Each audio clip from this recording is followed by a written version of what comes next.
is a presentation of the Oklahoma Sports Network. Any other use of this telecast or any pictures, descriptions, or accounts of the game without the Oklahoma Sports Network's consent is prohibited. It may not be reproduced or retransmitted in any form, and the accounts and descriptions of this game may not be used without express written consent.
Welcome to the campus of University of Central Oklahoma here at Chad Richardson Stadium, where your Elgin Owls will play for the gold ball today. First time in school history. The ultimate prize, first time in school history. Got a great day. Beautiful weather is absolutely beautiful. So welcome to our countdown to kickoff, brought to you by Hillary Communications. Always innovating because every community matters, providing top quality telephone internet service. Visit their website at hillary.com. Joe got a big one today, obviously playing for all the marbles. Tuttle has been here, done that. Elgin's the new kids on the block, but after a huge win against Wagner, a lot of people are picking Tuttle. A lot of people are picking Elgin.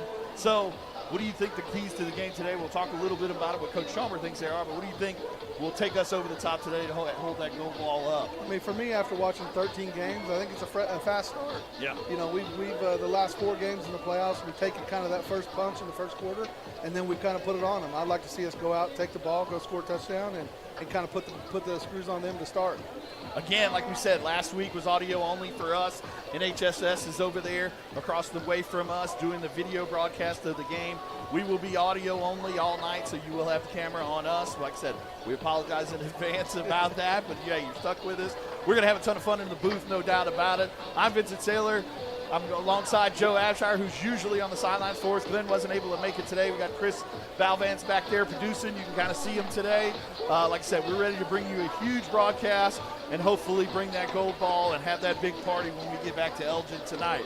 So we're going to take a quick break. We'll come back with starting lineups, keys to the game, and all the fun stuff that you see usually on our pregame show. So you're watching Elgin Owl football on the Oklahoma Sports Network.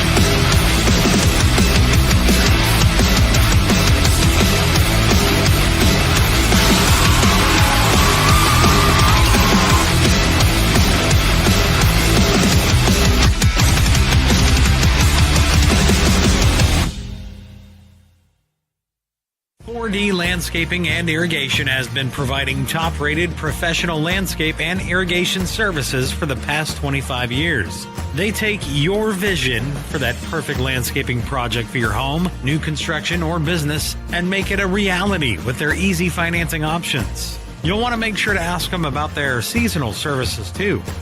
4D Landscaping and Irrigation. Call 510-9983.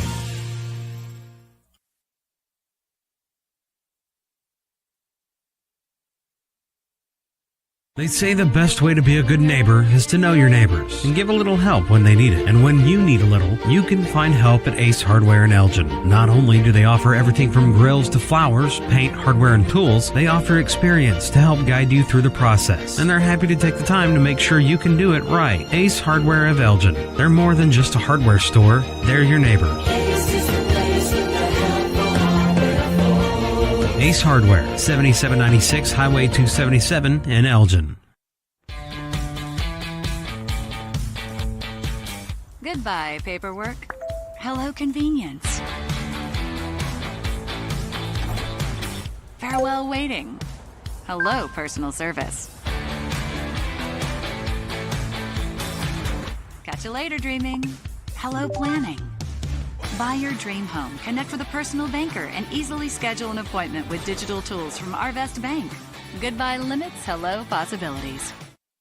Arrow Sign Company has been serving Oklahoma and surrounding states for over 60 years. As a family-owned business, our focus has always been on driving people to your door, not just selling you a sign. From custom sign design and manufacturing to installation and service, Arrow Sign has the knowledge and experience to deliver the ideal sign for you while using materials of the highest quality to ensure that your sign will look great for years and years to come. We design and manufacture our signs for longevity, so you get the greatest return on investment possible. Arrow Sign Company, helping your business thrive since 1955.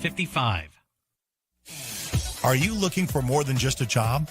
Barres Foods in Lawton offers a career with a competitive starting wage, opportunity for advancement, life and health insurance, including medical, dental, and vision, as well as 401k retirement plan.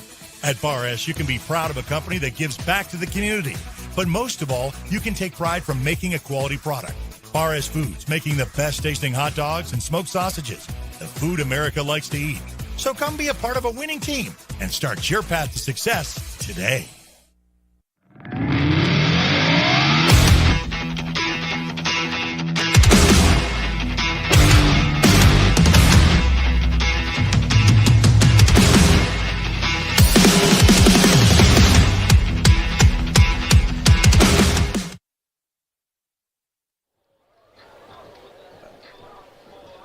Hey, and welcome back to Chad Richardson Stadium on the campus of UCO up in Edmond. Got a big one for you tonight. Obviously, both teams, Tuttle coming into this one 13-0, I believe, along with your Elgin Owls at 13-0. Tuttle beat Bethany last week, one of their own conference foes, district foes. Obviously, Elgin took care of business against Wagner last week, 33-10 at NEO, and set up a great matchup here at 1 p.m. East Central. East Central. Yep. I said NEO, didn't I? So East Central took a little trip down to Ada there and did a great job. So, but now we're going to bring you the starting lineups for your Elgin Owls, brought to you by Letterbuck Excavation, professional dirt work services at a reasonable rate, doing business in the Southwest Oklahoma region since 1999. Call Caleb Arasti today at 580-704-0286. Your offensive starters.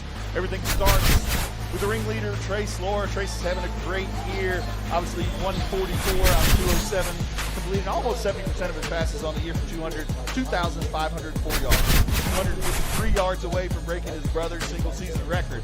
So might need a big one tonight to do it, but the way they play man and cover three, might see that one go down. Obviously, Richard Myers, the bell cow for us. 35 carries last week, 159 yards. Over 1,600 yards so far this year. Another 262 through the air, and has 3 passing touchdowns as well. But everything starts with those big guys up front, and Ogamora, Jace Williams, Jackson Deal, Shea Spencer, and Hudson Becker. Everything starts with those guys. So if we can win the line of scrimmage on the offensive side of the ball, look for us to take advantage of that and get the points on the board early. Obviously, the offensive is called by offensive coordinator Adam Castro. who will be upstairs with us shortly here in a little bit. And then your head coach, obviously, Chalmer Wyatt. That is your offensive starters for the Elgin Owls. Now your defensive starters, also brought to you by Letterbuck. Defense, everything starts up front with those big guys. You've got Shea Spencer, Tristan Kephart, Jace Williams there in the middle. Linebackers, going to see a lot of Kobe Morton, going to see a lot of Kason Meyer.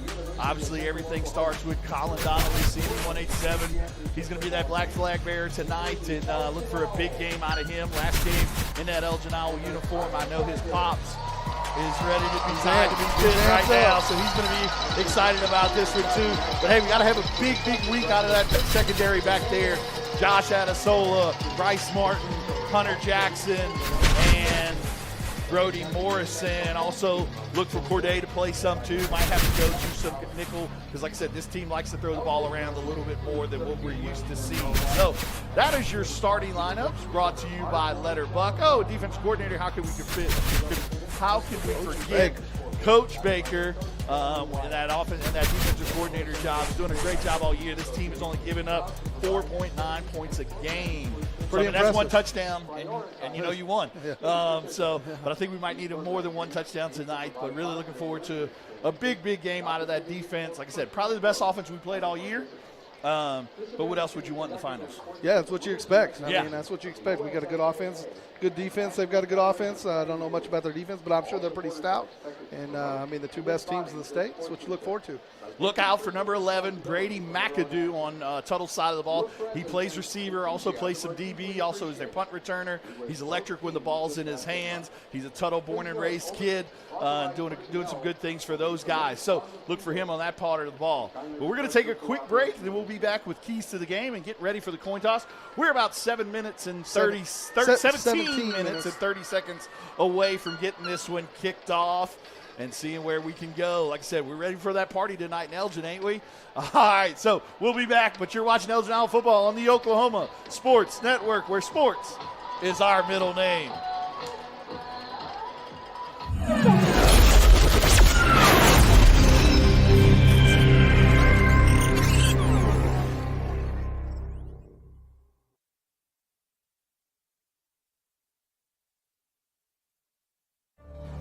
Bank First is uniquely Oklahoman, deeply rooted in over 50 communities statewide.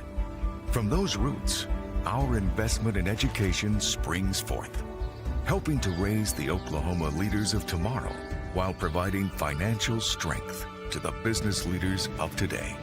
That's the kind of loyalty that helps entire communities thrive.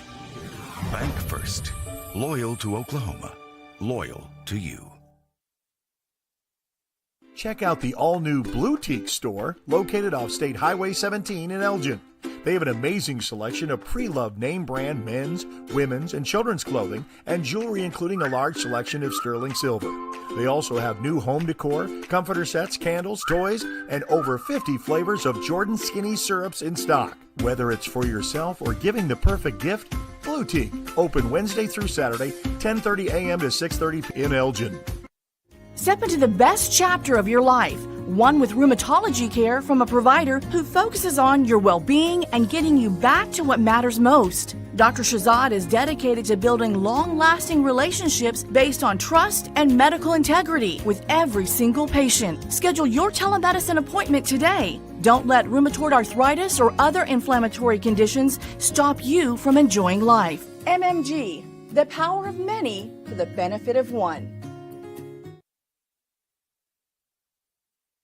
The thing with car buying nowadays is just how many options there are when it comes to where to actually get a car. Dealerships, websites, auctions, private sellers, and so on. But knowing exactly where to get your car loan makes it all much less stressful. That's where Communication Federal can help. There's a reason we're known for auto loans around here. Lots of car options and lots of places to buy, but only one choice for an auto loan. Communication Federal Credit Union. College is more than just going to class. College is a journey. It's meeting new people and making new friendships that will last a lifetime. It's learning from professors who care about you and your success. And finding out it can be really fun and rewarding. it's discovering that thing you want to do for the rest of your life. Cameron University is all about helping you grow and succeed, because your success is our success.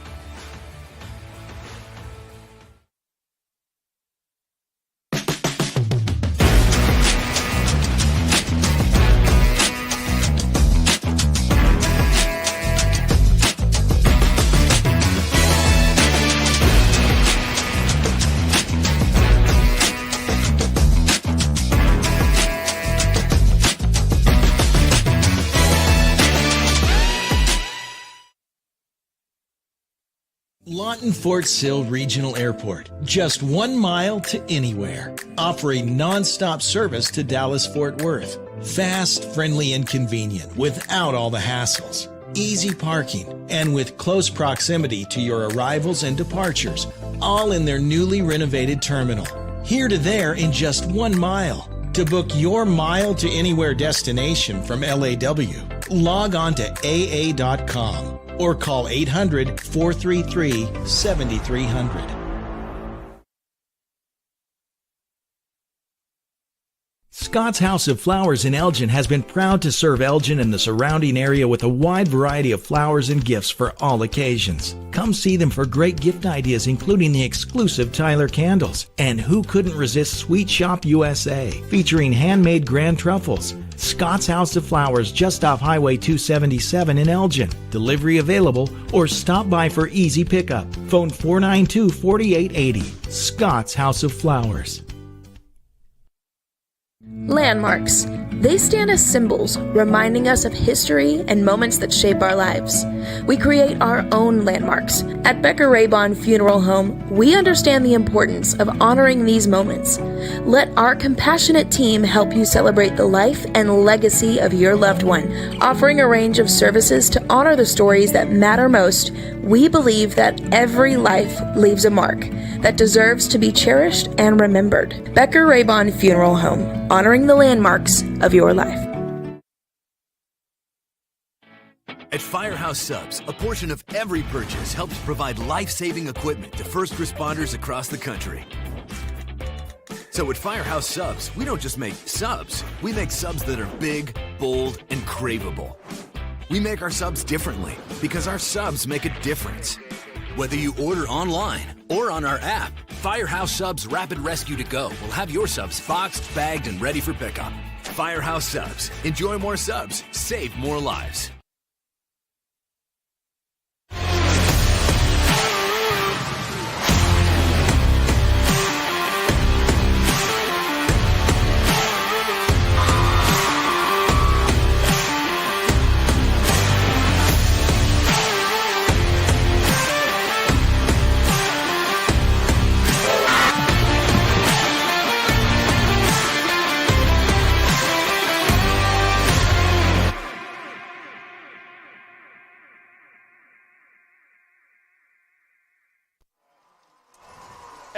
Back at Chad Richardson Stadium. Looks like the captains are about to head out, so we'll get ready for the coin toss. That'll be brought to you by Rowan and Robertson. I want to thank all of our sponsors throughout the year. Without you guys, there's no way that we could bring this broadcast to you free of charge through our app. Said unfortunately tonight it's audio only, but it is what it is. Captains are heading out there and meeting at the field. Our normal captains, our 4 captains that have been there all year. Last time we will see these guys in an Elgin Owl uniform. Trace Laura, Jace Williams, Colin Donnelly, and Chase Spencer. Hunter Jackson got the privilege of being the 5th captain this week. And Braden McIver was the practice player of the week, so he is also out there with those guys.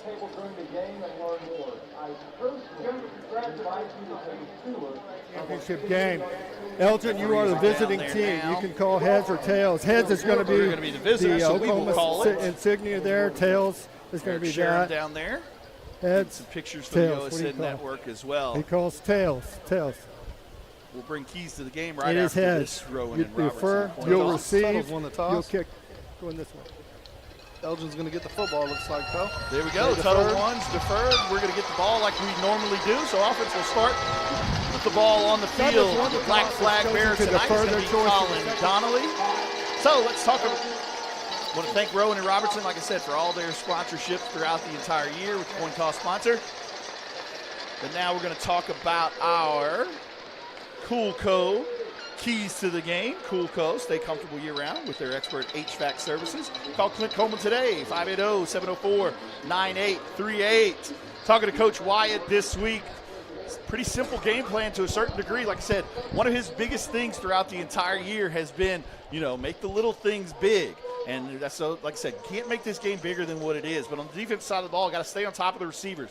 Got to avoid those big plays. McAdoo's a great receiver, probably the best receiver we played all year.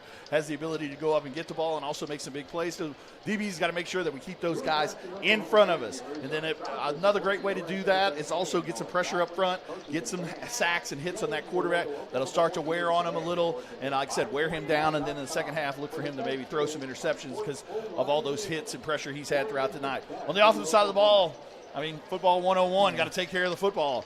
Got to control the time of possession. If we can control the time of possession and get that run game going, I think we should be fine. And obviously everything always starts up front, so we've got to win that line of scrimmage. If we win the line of scrimmage and get those guys playing on skates, playing backwards, Ritson's going to have a big game, and we're going to come out of here holding that gold ball. So that's your keys to the game. And we always talk about Ritson and Trace Laura and those guys, but thought those big guys up front, man, it's not as easy for those guys. They don't have near as many yards passing, running, so really, that's the key to me. Yeah, no, everything starts up front with those big guys. Anthony Ogamura, like I said, we talk about him at random, at nauseum. He's headed out, I believe, tomorrow and going up to Tennessee, early enrollee there. So he's going to be headed off. I think he's going to get on the sidelines and dress for that Tennessee-Ohio State game. So that's a cool thing for him.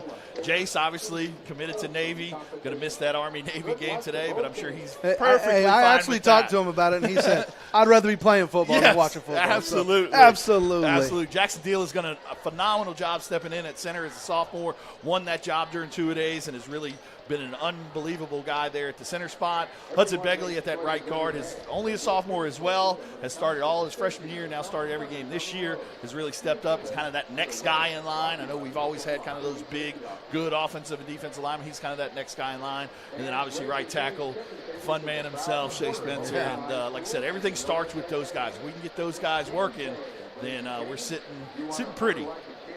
But we're waiting a few seconds Good here. Crowd coming up from Elgin. Yes, absolutely. We got that their whole side visitor over side there. is almost completely full. Yeah. And I still see people walking in. The graduation today, so parking was a little bit of a problem. But they're still filing in. I can see them coming down the street. The earlier we got here, the better is what we were told. And so we got here a little bit early and beat the graduation traffic.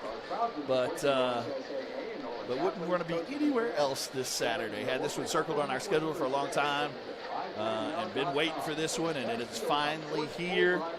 Been kind of a goal of the team all year was kind of having that 14-week season, and lo and behold, we are in week 14 finally. So we are here, and we are loud and proud. With about 6 minutes left to go before kickoff. We're playing Elgin's intro video. Dylan. So for those that haven't seen it on Facebook, Dylan Young, it's the It's Time video is now playing on the Videotron here at Chad Richardson Stadium. The nice big Videotron. Yes, it is. What a phenomenal stadium. Like I said, I've played at one of the D2 powerhouses back in the day, and I have been to a lot of D2 football stadiums, and this one is definitely in the top 5. So this is a great job by Central Oklahoma and the Oklahoma school system, Board of Regents, and all those guys. I know Chad Richardson obviously is a Tuttle guy, so we'll give him a little bit of a break today, a little bit of benefit of the doubt. But once the kickoff goes, Chad Richardson, you're part of the enemy. So, but we, like I said, want to thank you a ton for all the donations and stuff to get this stadium looking the way it is. It's a phenomenal place. We had a little conversation with David Jackson before the game. Yeah. He was talking about how much better of a vibe this gives off and of an atmosphere versus playing at OU and OSU, which is what used to happen for many years, but it was like there was nobody in the stands.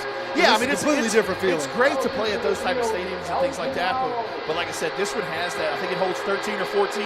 There comes your Owls, headed out on the field right now, led by senior Colin Donnelly, being that black flag bearer tonight.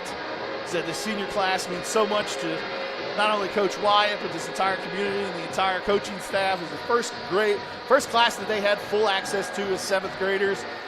This was the class that they kind of circled and said, hey, this might be our year. I mean, everything's kind of getting there, and And Coach White has done a great job of building a program and getting us to this point. And now it's time to take it that next step and hold that gold ball up for the first time in school history. Elgin is in all white tonight, just like last week, with the red numbers and red helmet. Tuttle looked like they were in all maroon, even though they warmed up in their Jordan sweatsuits. We have not seen them come out, other than the captains, in their uniforms, but it looked like they were wearing their all maroon uniforms. I think the same ones they wore last week as well. So yeah, like I said, I mean, Elgin's kind of the new kids on the block. We had a lot of questions going into Wagner last week of how would they handle the big moments and things like that, and obviously took care of that pretty easily. So I don't think that's kind of going to be much of the talk. I mean, Tuttle's obviously, perennial here every year, just about. So they've kind of used to playing in this setting and whatnot. But I think Elgin's up for the task tonight. Today, absolutely. I'm used to saying night, but yeah, it is an afternoon and it's a game. Beautiful afternoon, absolutely. Yeah, that does help a lot that it is. So weather should not be a factor one bit. There's really no wind, no anything. So here comes Tuttle. They also have their own little hype video to come out. Again, we're audio only tonight, so this is what you get.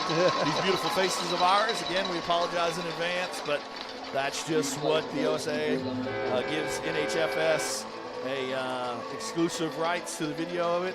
I believe that this game is going to be phenomenal, though. I mean, they've got 3 or 4 cameras, I believe, a couple different camera angles. Not trying to talk you away from us, but no, definitely. But it should be a good production. We'd love for you to some kind of way sync up the video and the audio so you can see the game, but also hear us. But I know that's asking a lot, but either way, we're happy to be here. It's been a long time coming. 14 weeks. We thought we'd get here, and now we are here.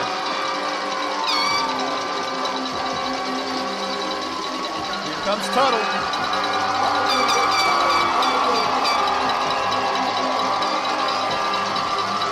Glenn, like I said, Glenn Brockenbush couldn't be here with us today. He says hello from Lawton. Hopefully he will be with us at the post-game celebration party back in Elgin. Glenn, you're missed, buddy. We told you we'd give you a shout out at some point. I think he's got an earbud in his ear at work. I would have no doubt. Got Adam Gutierrez down on the sideline along with Eric Sherem. And take some videos and some still shots. OSN also has Carl Albert tonight in the 5A game. Carl Albert taking on Guthrie. Carl Albert will probably rematch win there. that one. In college football news, Jackson Arnold kind of shunning Mississippi State and heading to Auburn. Didn't follow. Yeah, he is. I just knew he shunned Oklahoma. Yeah, everybody thought that he would head with Coach Levy to Mississippi State and heading with Coach Freeze to Auburn. Elgin will receive the kick. Be willing to bet that he got a better paycheck at Auburn? I would think so. Auburn is known, Tim Cook and those guys are known to throw some money around. Ryan Donnelly running on the field currently, getting everybody hyped and excited. How about this atmosphere, Vince? I mean, it doesn't get any better than this. No, it's pretty cool. I mean, like I said, to look at, we're on the home side, but we can look directly across to the Elgin side. I mean, it is packed. It is a cool atmosphere. Both teams are now onto the field. We've got Brody Morrison deep, Ritson Meyer deep, and Corday Ritchie deep. Thanks for tuning in to the Hillary Communications Countdown to Kickoff. We're about to get this one kicked off with another Wayne's Drive-In Kickoff. Come on, everybody. Let's go to Wayne's. I second that. Yeah, Joe, I'm sure you do. Thanks a ton for all your sponsorship throughout the year. Throughout the last 7 or 8 years, at least. I mean, we've been doing it since the start. Yeah. So, as business owners in Lawton, we still love our Elgin Owls for sure. Held up a little bit here by the clock. It says 12 seconds instead of 12 minutes. There we go. All right, there we go. 12 minutes clock now. is set. Referees are about to blow this one. We're about to kick this one off. One goal in mind today, and that's the gold ball. Tuttle is running up to the kick and kicks it deep. Looks like it's going to go through the end zone, so your Owls are going to take over at about the 20-yard line. Pretty good leg by the kicker there. Kicked it 9 yards deep into the end zone. Yeah, that was very kind good of a line kick by drive. him. Didn't have much hang time, but in high school football, all it has to do is get there. So Owls will take over at the 20-yard line. Mid balls placed between the hashes. Trace Laura coming out with Ritson Meyer back there in the pistol formation. Brody Morrison and Kaysen Meyer heading off to the far side of the field. Got trips to the far side. Adam Eaton down below. And they're going to quick little slot pass right there to Kaysen Meyer for about a 4-yard pickup right there. Said run pass option. Nobody was over top of Kaysen, so decided to get it to him quick. 4-yard gain on first down. Makes it 2nd and 6. Stays ahead of the chains there. Yeah. Got Kaysen Meyer and Brody Morrison down here to the near side of the field with Adam Eaton. Josh Adesola up top by himself. Ritson Meyer with the handoff. Got some running room. About 10 yards right there to about the 35-yard line. Ritson gets up a little first down symbol. Sure, Ritson's got some extra moves in for tonight's game. One thing I noticed in the pregame, you talked about 11 being on defense, and I don't see him out there for Tuttle. So I don't know what that means, but maybe they're just trying to keep him fresh. But hey, anytime you can keep the best players off the field, it's a good thing. We got trips down here to the near side of the field. Adam Eaton all alone up top, one-on-one coverage. See what they decide to go to. Just the power to the left. Ritson makes the first man miss. Got some running room right there. Picks up another 10 yards for a first down. Gets us down to about the 46-yard line. 2 carries, 22 yards so far.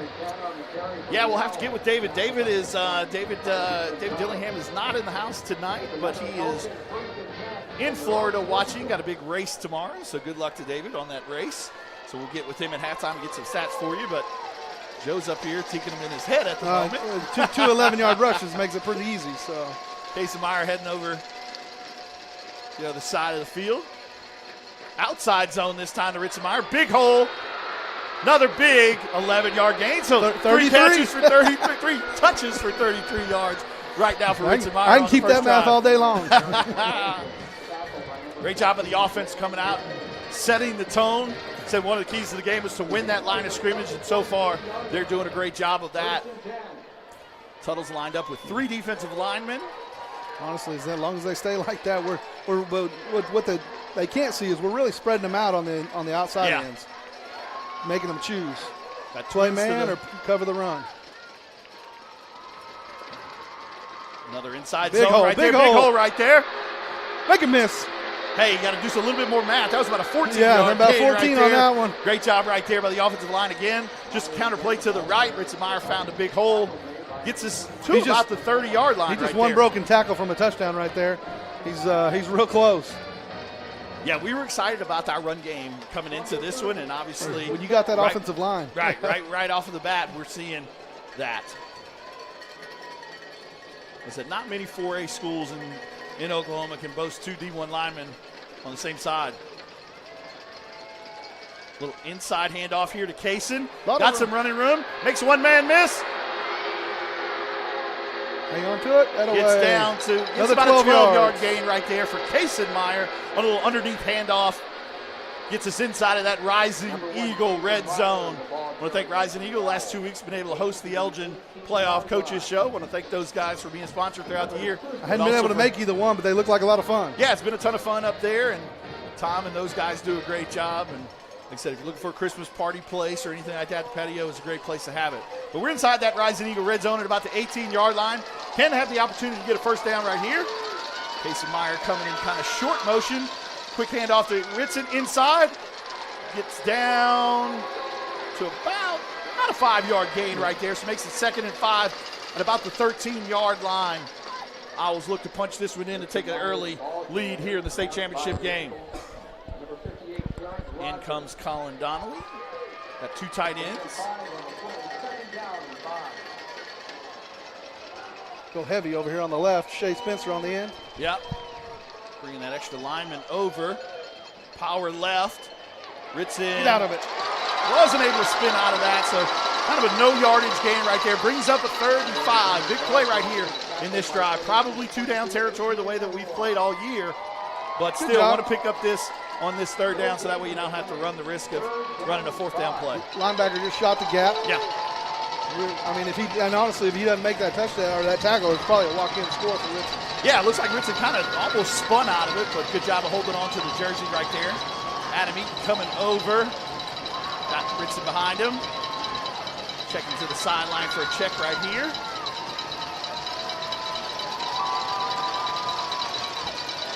Quick pass to Adam Eaton for the 1st down. Adam gets to about the 3-yard line.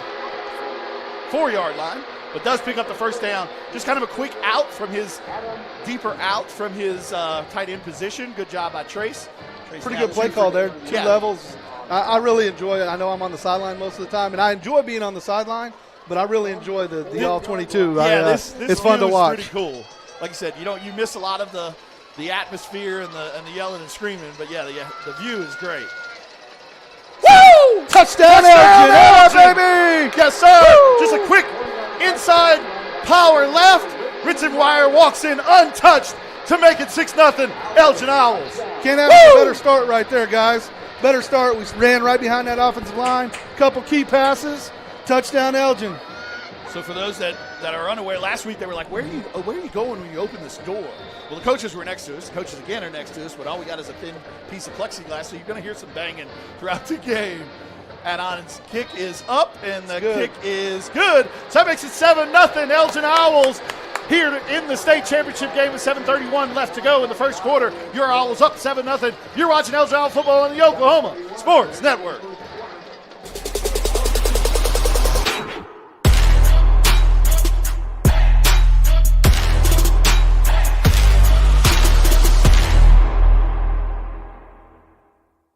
Are you prepared for summer? We are. Keep your air conditioner ready with a Miller Noble Heating and Air Maintenance Plan. We service all makes and models from Bryant, Carrier, and Lennox. Just need a repair? We can do that. Can't pay for it all at once? We offer financing plans too. Is it time to replace your old system? We offer free estimates on new systems. Click or call today and stay comfortable with Miller Noble Heating and Air.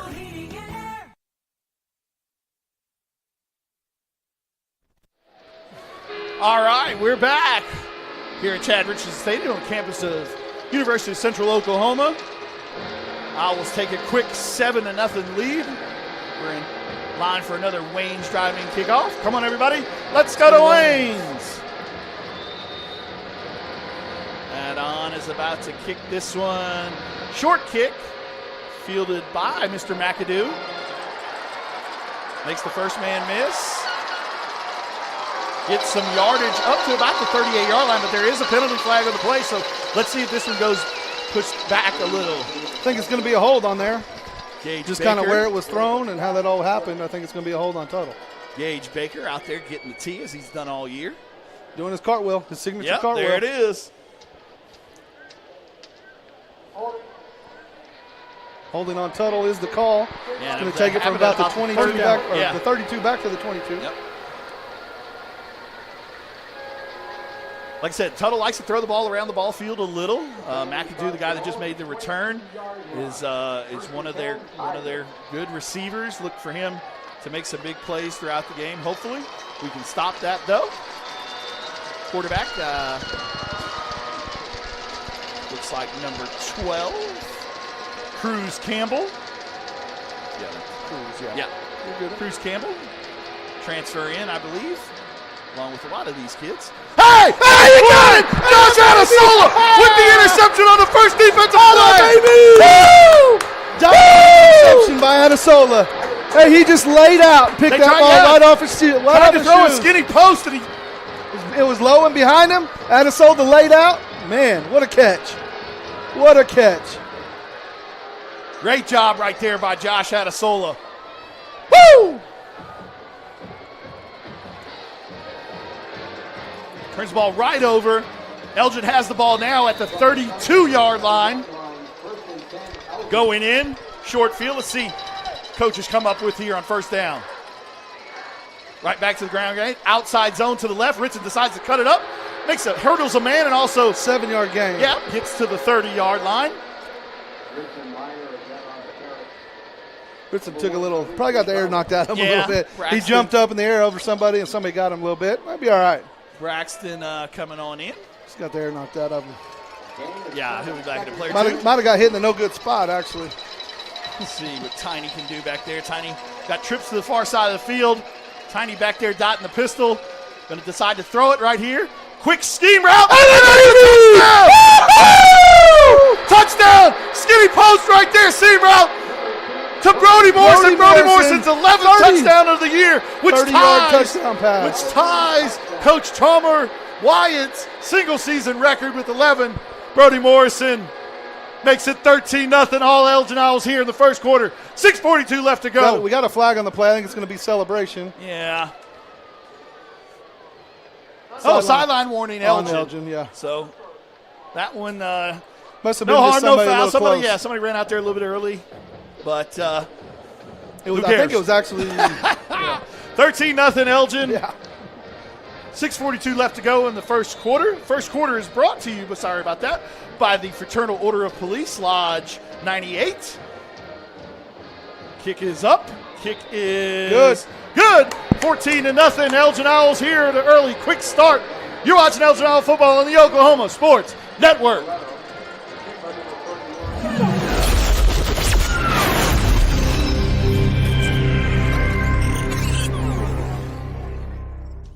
Get ready. It's time for the Billingsley Annual Gigantic Ford Sell-Off with the best prices of the year on all remaining 2024 models. Zero down, no payments for 90 days, and giant savings up to $10,000 on the 2024 new F-150 Platinum truck that out-tows, out-hauls any other truck in its class. Only at the Billingsley's Gigantic Sell-Off. Save thousands on all remaining new 2024 trucks in stock. Only at Billingsley Ford in Lawton, Duncan, and Altus.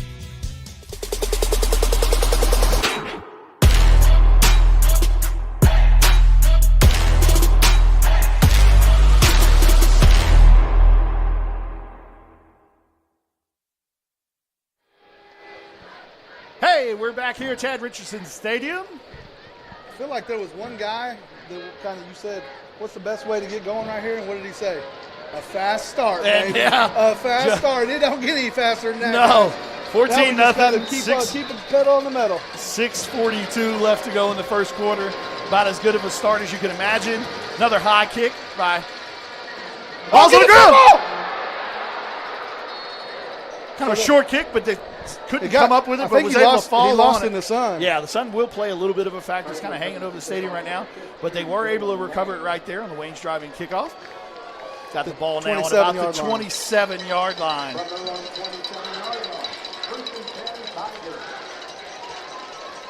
See what the Tigers come out with. Obviously, first play on the last drive. Josh Adesolo with a huge diving interception.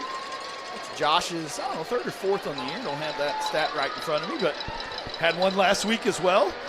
So he's really, and I think he had another one in the playoffs. So it's probably his third or fourth in the postseason alone. So going to hand it off to McAdoo right here around the around the right side. Picks up about 3 yards right there. Good job by the defensive front.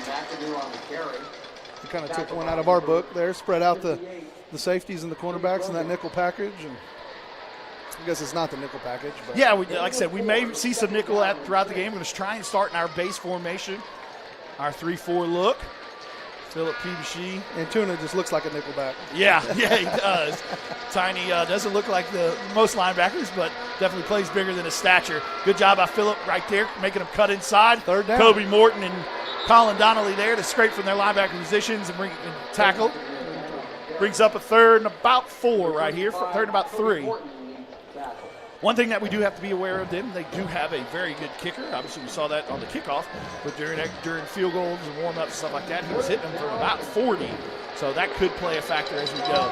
Trips to the far side, single receiver down here, one running back in the back. Going to throw a quick hitch right here. Broken up by Bryce Martin. Incomplete, fourth down. Makes it fourth down. Oh, we got a penalty up top. Let's see what this is going to be on. It's in the defensive backfield. So let's see what this one's all about. Probably going to be on Elgin. Oh, no. It's a formation. Probably going to be a formation just the way that all looks, and he's asking if we want to decline it. I guess illegal formation. Oh.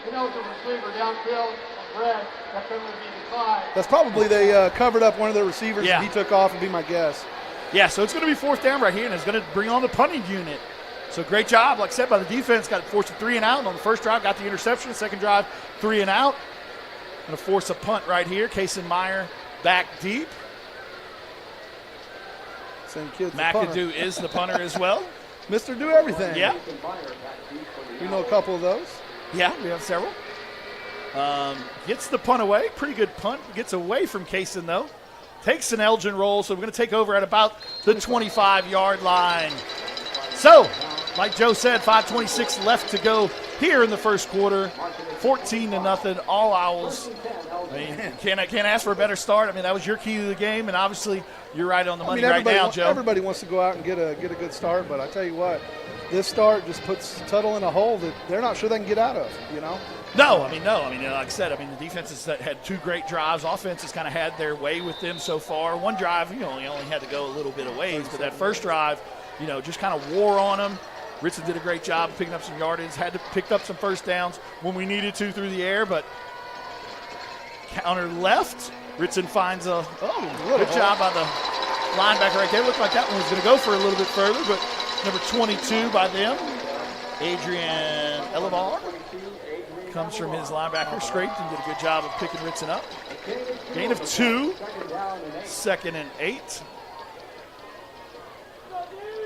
Got Adam Eaton and Twins to the far side. Brody Morrison by himself here to the short side. Ritson back there in the pistol formation. Coming off the edge.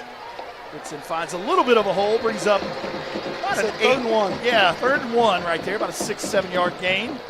One thing I noticed is how Tuttle lined up there. They have every one of their guys within 8 yards of the football right now. Yeah, it looks like they're trying to bring that outside linebacker kind of into the box. So one thing that happens, we talked a little bit about it last week with Wagner, with those 8 men in that close to the line of scrimmage, if you get by that first or second, tier, you're gone. A little bit different look now. Yeah, 3rd and a short 1 right here. Quick. Oh, good job. Nope. Yeah, good job by Tuttle right there, forcing for no yards. Bring up probably a punting situation right here. You don't want to, but 14-0 lead. You got just the way your team's played so far. I would think they would punt it. I mean, if you trust your offensive line. No, here comes Colin. No, here comes Colin, though. I think we're going heavy. Maybe dry him off sides. Let's see. I don't hate this call. I don't hate it. I mean, your defense is playing so great right now. You kind of got that extra possession with the interception. So see maybe if you can put this one away early. Picked it up. Yep. Rolled the dice right there. Picked it up. Great job right there by the offensive line. Great job of Ritson finding a little bit of a hole. Picks up about 3 or 4 to get the first down. Hey, so, I mean, you're 1 yard. You've been able to run the ball on them all game. I mean, we got 2 guys. I mean, our offensive line, what we stand behind, I think, it turned out to be the right call, but I think either way you can live with that. Yeah, like I said, the way your defense has been playing, the way your offensive line has been playing, I think it was a great call, and that's why Charmer gets paid the big bucks. Yeah, absolutely. So, 1st and 10, new set of downs right here. McAdoo is back in there on defense now. Got Twins to the far side. Colin Donnelly down here by himself. Counters left, but nowhere to go. Good job by the Tuttle defense, kind of forcing some penetration right there. Holds Ritson to actually loss of about 2 yards. Braxton's going to come in and give Ritson a little bit of a rest. I was going to say, I bet we go back to the wides. A little less people in the box here. Yeah, they're starting to stack the box a little, which is fine. I mean, you got to pick your poison. Yeah. So, obviously with the way Ritson's been running so far early in the game, kind of put more people in the box. And now 2nd and long. Tracy's got a false start right here. So that's going to push it back even further. 2nd and about 17 now. False start. Offense. 5-yard penalty. 2nd down. was one of the receivers. I don't know which one it was. But Either Josh, Brody, or Kaysen. They were kind of trips to that side. Elgin has just about packed the visitor side of the stadium. They filed in, that's for sure. Yeah. They were here at kickoff, but now the kickoff has happened, and kind of more people starting to fill in. Yeah, absolutely. Yeah, like I said, some people are probably still finding places to park with the graduation and everything else. 2:15 left to go in the first quarter. Elgin up 14-0.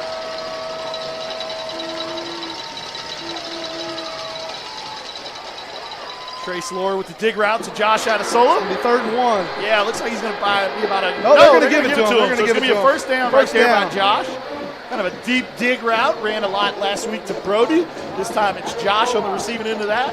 Good throw by Trace. Good protection. Like I said, that's a little bit of a longer developing route. Good job of protection by the front. Good job of Trace stepping into that one and getting to Josh the ball. Picks up a big first down, keeps this drive rolling. It's one thing I noticed about Trace last week, man. He did a real good job of stepping up in the pocket. Yeah. Stepping up in the pocket and making those throws. Talked a little bit about with him on the coach's show. Like you said, I mean, he's been kind of stationary back there, and but last week got some protection issues and was able to step up in there. Here goes Ritson. Oh. Keep your feet. 13, 14, 15 yards, 16 yards. Yeah, Ritson right there on a counter play to the right. Kind of got stuck behind an offensive lineman, but was able to sneak out. Because there wasn't anybody to block. Was kind of able to sneak out of there for about a 15-yard gain. Ritson gets up with another little first down shimmy. Wouldn't be surprised if we run another play or two here and try to get out of this first quarter with the lead, 14-0. Minute and a half left to go in the first. I'm a little nervous about my voice already. I mean, we're only in the first quarter, and I'm losing it. 101 rushing yards per Chris Balvance back there. Where are you getting these stats from? Oh, we got stats on the board. How do you like that? Counter right. Makes the first man miss. Got another big gain right here. Picks up another 8 to 10 yards. Yep. 2nd and 1 coming up. One more play and we get to the second quarter. Yeah, like you said, I mean, 101 yards rushing before that play right there. 60 through the air. Going to be cool to kind of keep up with that. Not sure of how many of Ritson, how many of those are Ritson. Should be most of them. One carry. Well, Kaysen had the little 12-yard run Kaysen had earlier. Underneath one, yeah. So the Myers basically have all the yards well, rushing. I mean, they call that a pass or a handoff? Kaysen Meyer coming in motion. Quick little fake to him. Tiny. Handoff to Tiny. Going to be something right here. Get 2 flags on the play. Somebody's helmet came off, maybe a face mask. Did pick up the first down, but two penalties on the play. Let's see. This is going to push us back, or face mask, or offsetting, or let's see. One was thrown from the back judge. One was thrown from the umpire. One was thrown from the sideline judge. They came at the same time, so I'm thinking they might have been the same penalty. Okay. But the way they're talking about it, it may not be. Right. So 28 seconds left to go in the first quarter. Let's see here. Personal foul.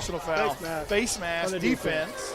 Personal foul. Face mask. The offense. Those penalties will offset. Play. No, don't move the chains. Don't move the chains.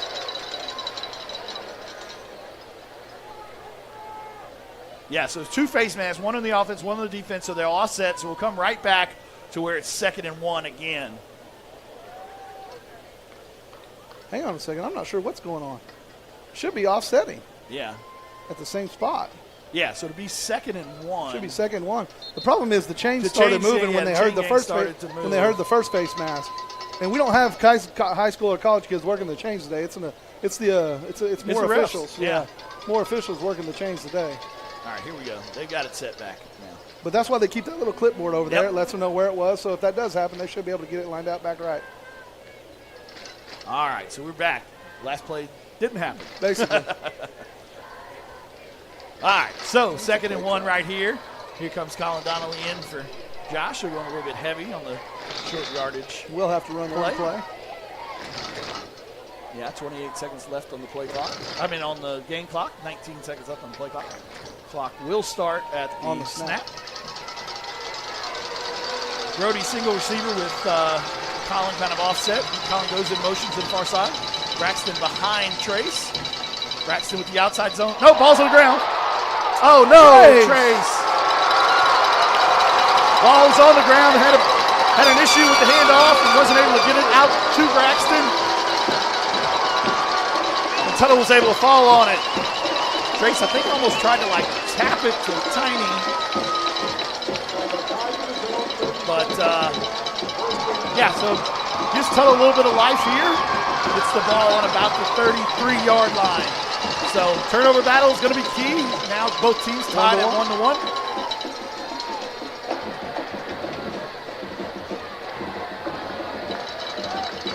Trips to the far side. McAdoo up top alone by himself. Josh up there. Good pressure on the quarterback by Donnelly. Yeah. He came on a blitz, forced that throw, and it was errant. Yeah, he almost threw it like a comeback, but McAdoo kind of ran an inside curl. He threw it to the outside. We definitely had to let it go early. Yeah, Collins was in there pretty quickly to get some pressure on. Like I said, that was one thing that we were a little nervous about if we did decide to stay in that 3-4 package was, can we get back there and can we get some pressure with those three up front? So far, so good. 2nd and 10 right here. 19 seconds left to go in the first quarter. Drop back to pass right here. Quick routes. Curl route there. Catch made by number 5. A little short of the first down. C.J. Simon. A little short. No, he's got it. A little short. It's a little short. All right. Yep. So it's going to bring up 3rd and super short right here. Why is the clock stopped? The clock should not be stopped right now. No. I think they're going to let this roll to the second quarter. Just short of the line beginning. You're getting a little insight to what I say while I'm on the sideline. There we go. All right, so that's the end of the first quarter with the score 14-0. All Elgin Owls there in the first quarter. But Tuttle is driving right now after the turnover. So you're watching Elgin Owl football on the Oklahoma Sports Network.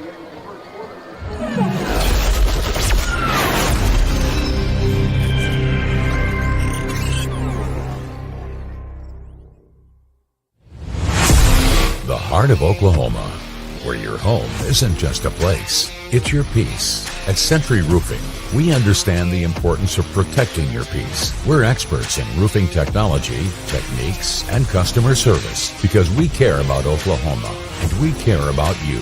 At Century Roofing, we combine quality craftsmanship and exceptional service because your home deserves the best. Century Roofing, staying on guard for Oklahoma.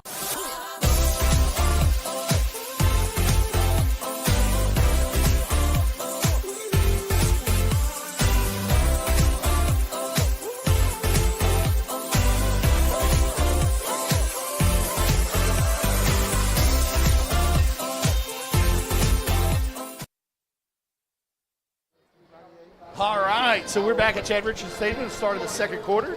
The second quarter brought to you by Comanche Home Center. With over 50 years of experience in the lumber industry, they provide building materials to do it right. Remember, Ace is the place for the helpful hardware folks.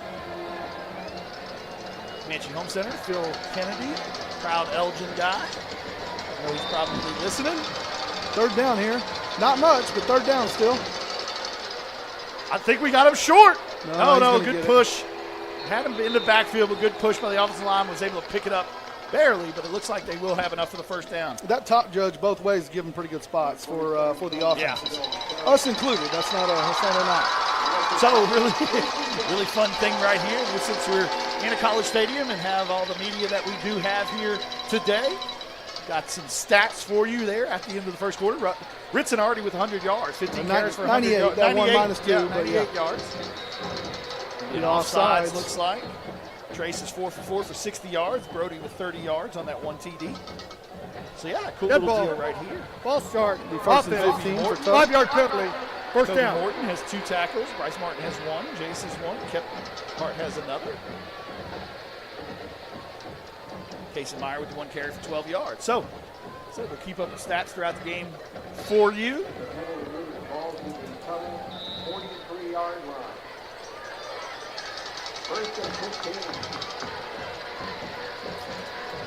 First and 15 for Tuttle. Inside handoff. Got some room, though. Big player right there by number 27, Sean Brownsville. Picks up about 16 yards on that one for a first down. Gets Tuttle inside of their own territory at the 40-yard line. Kind of like the play we were talking about. We blitzed a lot of people. He got by that first wave of people and was able to pick up some big yardage. Ran through a couple arm tackles. Throwing it deep right here. No, he's got them all by himself. Touchdown to C.J. Simon. Makes it 14-6. Yeah, I think there was some miscommunication in the back end. Kind of running down middle field wide open. Wasn't anybody within 10 yards of him. Good job by the quarterback to hit him. And C.J. Simon with the touchdown. I believe signed with UTEP this week. Texas El Paso. So with 11:07, Tuttle gets on the board. Nobody said it would be easy, so. Got a guy running out late. Still got enough time probably to get this one off. 11 seconds left, yeah. Snap, kick. It's good. It makes it 14-7 Elgin. You're watching Elgin Owl football on the Oklahoma Sports Network.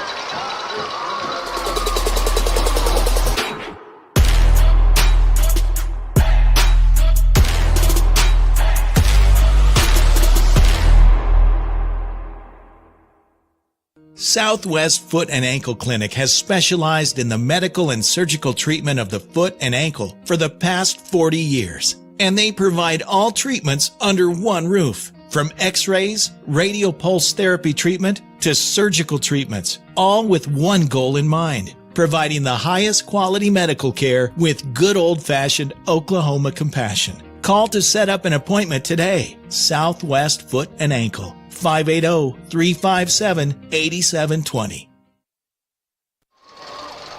And we're back at Chad Richardson Stadium on the campus of University of Central Oklahoma in Edmond.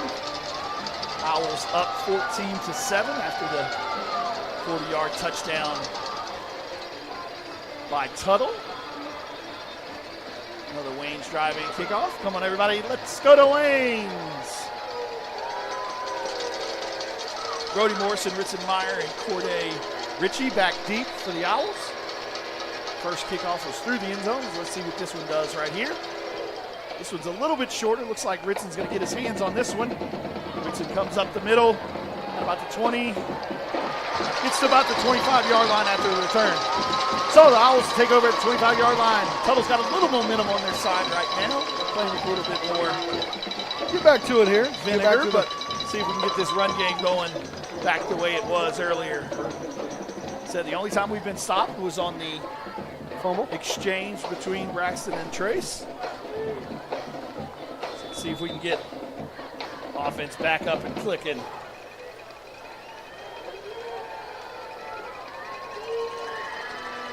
Kaysen down here to the near side. Receiver all alone. Brody Morrison coming in motion. Quick little inside handoff to Lots Brody of Morrison. room, lots of Brody's room. got a lot of room. And there he goes. Brody Morrison cutting upfield.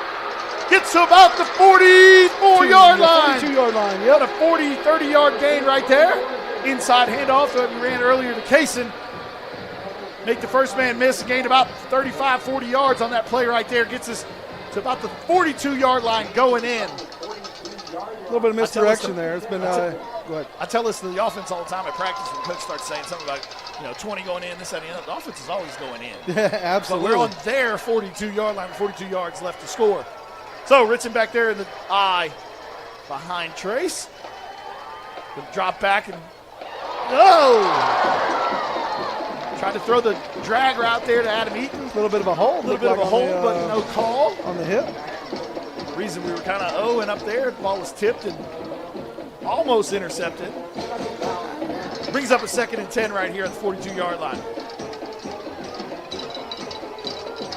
Yeah, just a drag route right there, trying to give Adam in some open space. Not a bad throw, but good coverage. Trips to the far side. Adam Eaton alone here in his tight end position.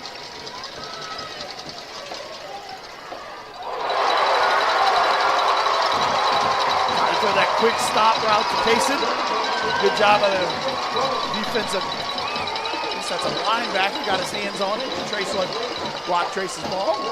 So brings up 3rd and 10 from the 42. Just read the eyes and jumped up. Yeah, I mean, that's one thing that defensive linemen are taught, and the linebackers, if you can't get all the way in there for the sack, once you see that quarterback raise up, get your hands up and try and get in the throwing lane. Did a good job right there doing that. So brings up a 3rd and long right here.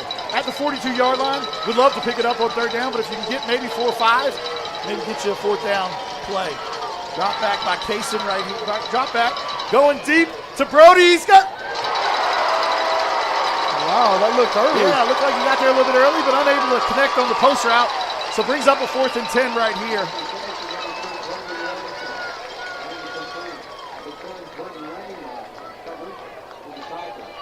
Looks like we're keeping the offense on the field. 4th and 10 here.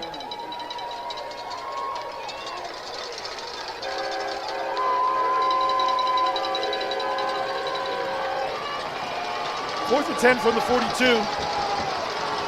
Oh, Trace kind of took a step back. We're going to have a quick kick through the end zone, but we're going to have a penalty. I don't think Brody was set up on the outside out there. So I don't know if they'll take the extra 5 yards or make us maybe kick it again. I think they'd probably just take the football, but I may be wrong.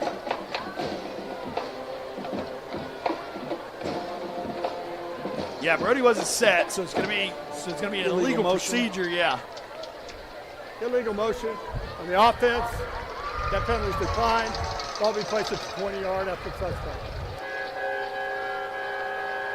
So it looks like, couldn't really hear what he said right there. So defense is coming on the field, so it looks like they're going to decline it and take the ball at the 20-yard line.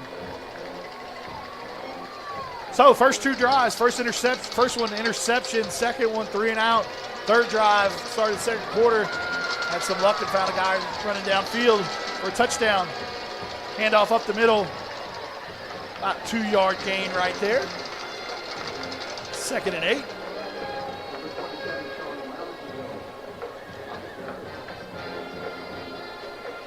CJ Simon and McAdoo, those are the 2 that you got to kind of keep an eye on, number 5 and number 11. That running back definitely made a couple guys miss, so just want to make sure we sure up the tackle whenever he does get the football. Yeah.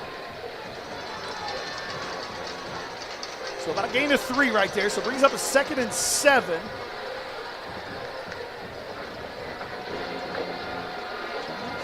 Throw the ball, deep dig. Good catch right there. Good coverage by Brody, but good catch. Looks like number 15, Jalen Lane, on the catch on that one. Just a deep dig route, one of the routes that we run a lot. Just a good passing catch. Yeah. Good defense as good well. Coverage, I mean, nothing to do. A little bit of tempo here. McAdoo with the ball. Outside zone run. Picks up about 9 yards on that one as well. So gets to about the 48-yard line, our side of the 50. Brings up a 2nd and 1. DB's got to be prepared on this down right here. 2nd and short. A lot of times coaches like to take that shot play. So DB's have got to shore up themselves on the back end. Of course, they hand it off. But going nowhere. That was Colin just reached out with his arm and bear clawed him. So stopped him. No in his yards. tracks. Yeah, no yards on the play, so it's going to bring up another 3rd and 1. Quite a play by Colin there.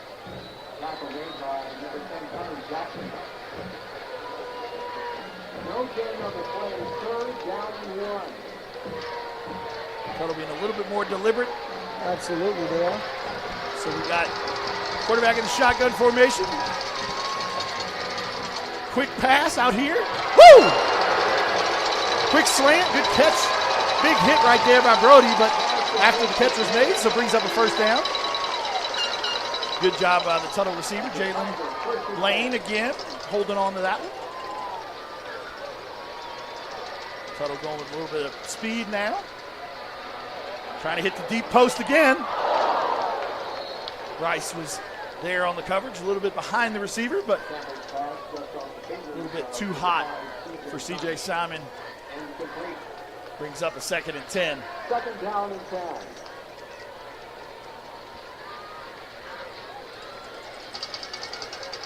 Elgin started with the football. I know we're only 7:56 to go before halftime, but Elgin did start with the football, so Tuttle will start the third quarter with the ball. Inside handoff. Nope, that looks like Kaysen. Yeah. Kaysen in there for the tackle after about a gain of 2. 3rd and 8. Brings up a 3rd and 8 right here. The exception of that one run, we've done a pretty good job stopping the run, tackling. Yeah. Maybe not necessarily for loss, but they hadn't gained a whole lot of yards on those. All right, so it's 3rd and 8 right here. Again, bringing in the nickel package. Corday coming in and playing one of the corner spots. You've got Hunter, Brody, and Josh playing the 3 safety spots. Got a guy over here. So you got twins to the near side. I'm just going to throw a quick hitch. Rally to the ball. A little bit deeper of a hitch than I thought, so it picks up a first down. Zarian Kindell. So they have a lot of guys on the outside. That's at least the 4th or 5th guy with the catch today. Come back with our base package defense here. 6:56 and counting left to go in the Comanche Home Center second quarter.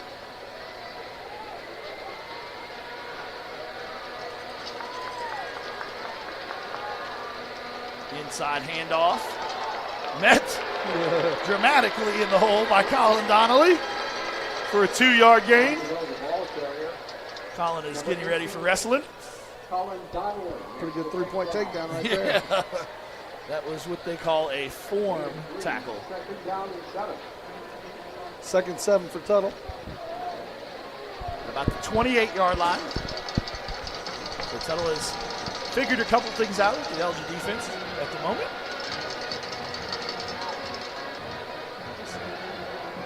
Good job getting some pressure right there. Makes errant pass. Looks like Colin Donnelly again was in there. So brings up a 3rd and 8. I'd like to see us be a little more down and distance aware on that last 3rd down. I mean, we were 12 yards off the ball, and they just threw it for an 8-yard stop. Yeah. So it was 2nd and 8, so 3rd and 8. But hey, I don't want to give one up over the top again, but 3rd down here, let's go make a stop. All right, 3rd and 8 right here. Shoes coming in motion, bringing up twins to the far side. Quarterback, nope, decided to run. Great play by 4th and 8. Yeah, great play right there by Bryce Martin. I thought he was going to run, but he definitely wasn't going to get it. No, who was that? Somebody was there to make the tackle, but yeah, he's not like the Wagner guy. He's not getting out of the pocket trying to run. He's going to try and step up and try and get the ball downfield. The only reason I said that is because there was only one guy there. Yeah. Well, good job by Bryce to fighting back right there. Kind of went underneath the route to knock it down. Brings up a big 4th down and 8 right here for the defense. Elgin faithful on their feet over there. Going to throw a quick. Get up, baby! No! That was after the play. I think they're going to get Bryce Martin on a pass interference, which kind of grabbed his hip, but it looked like the ball was well past the receiver by that point. But on the defense, that'd be half the distance to the goal. Play will result in a 1st down. So that's going to give them a 1st down and get them inside of the red zone. The ball was 5 yards past him by the time he touched him. Yeah, that's a tough one right there. You know, ultimately, Bryce doesn't know if he caught it or not, trying to make a tackle. Yeah. That was a tough one. All right, so they got the ball now at about the 14-yard line, so they do have an opportunity to get a 1st down. So 1st and 10 from the 14, 5:58 to go here in the second quarter. Elgin up 14-7.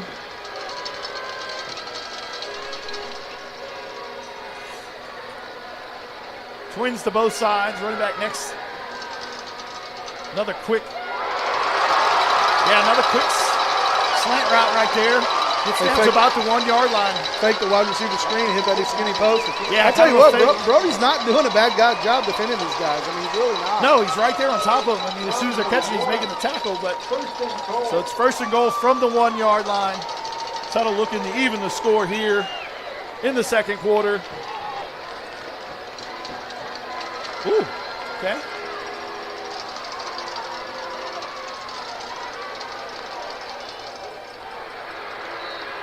Good job by Kyle Donnelly right there. Kind of had 3 running backs in the back, kind of a wildcat formation, snapped it right to McAdoo, but Colin did a good job of sneaking in there and probably made a lot of yards.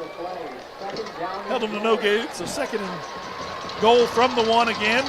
Thing you look for here is he reached that ball out. You hope maybe you put a hat on it or poke it and get it out of here and force a turnover on the 1. Same formation here again. This time they're going to go right. Kind of a little bit of a high snap, gets it to the running back, but no gain again. So brings up a 3rd and 1 from the 1-yard line. Great job by the defensive front right here. Bow in their necks and see if they can keep them out of the end zone.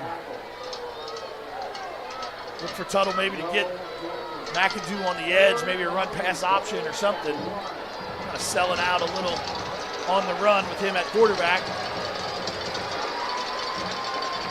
Lined up again in that wildcat type formation. 3 zone right, gets in this time.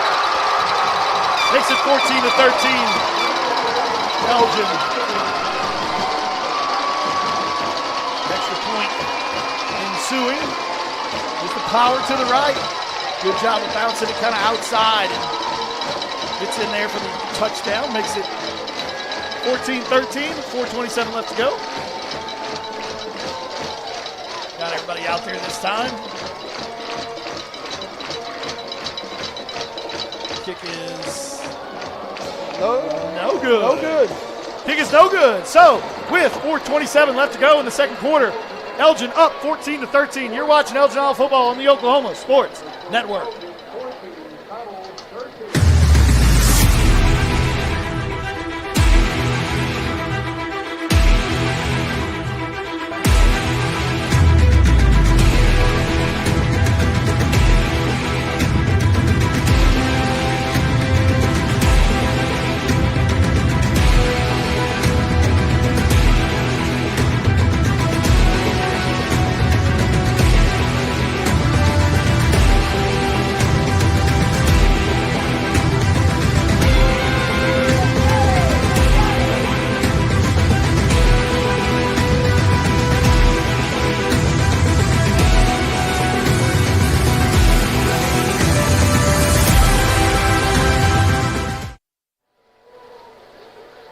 We're back here at Chad Richardson Stadium.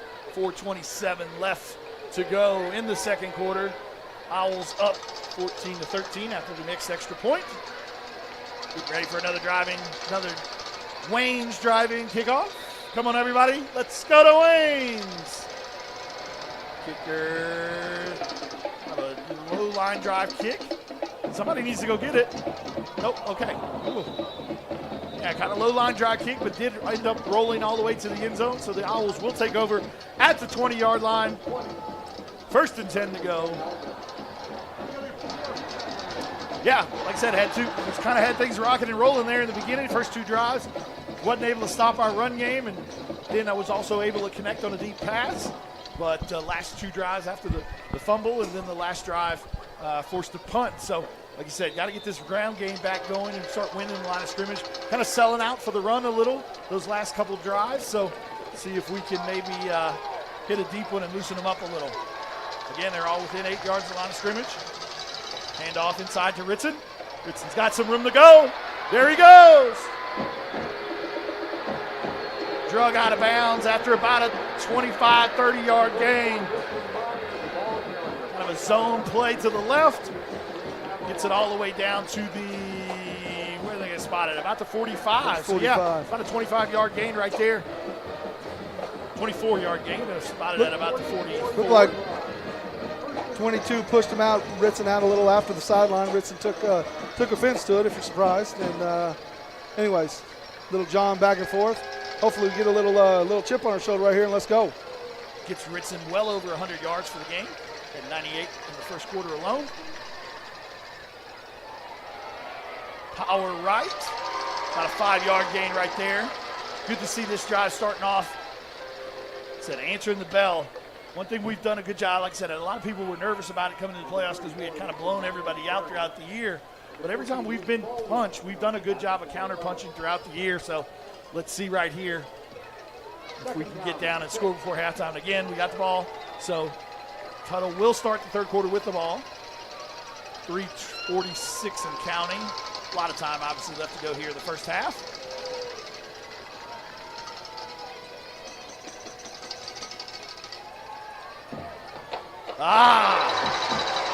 Just kind of a little drag route. Josh kind of didn't look it all the way in, so brings up a 3rd and 5.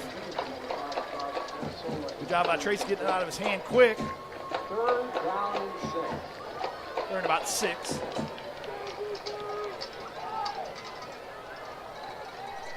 Yeah, just unable to connect on that one.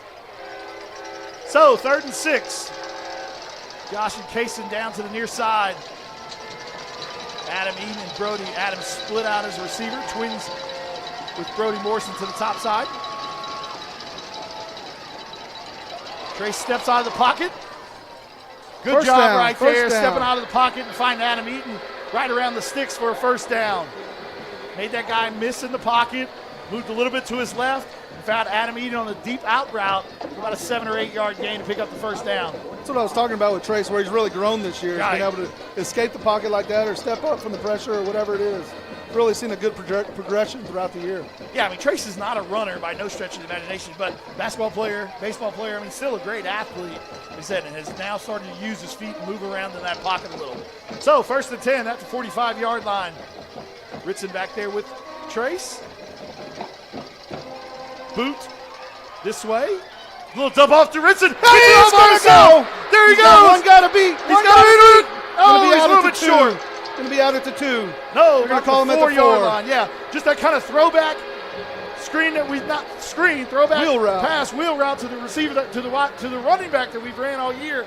And Ritson found himself all alone. Kind of had some trouble finding his way through the line, so it wasn't as far deep downfield as we used to see it. But Trace did a good job of getting it right on him. And 4-yard, the big 4-yard line's a little tough spot there, but let's go and score right here. Yeah, so 1st and goal from the 4. Heavy package in. Colin Donnelly.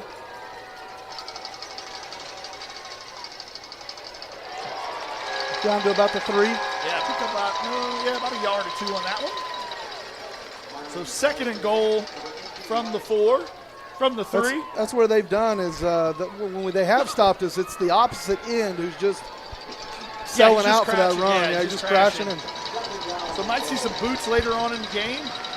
Get Brody in space maybe. 2:23 and counting. 10 seconds left to go on the play clock. Trace making a check.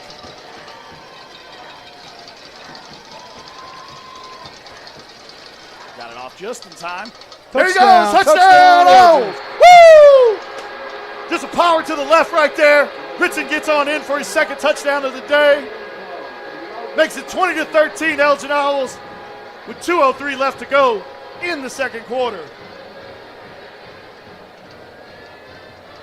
Just a good old veer route. Ritson cooking something up in the end zone. Got the replay up on the big Jumbotron. That on in. Good snap. Good hold. Kick is up. Good. Kick is good. So that makes it 21-13 with 2:03 left to go in the 2nd quarter. You're watching Elgin Owl football on the Oklahoma Sports Network.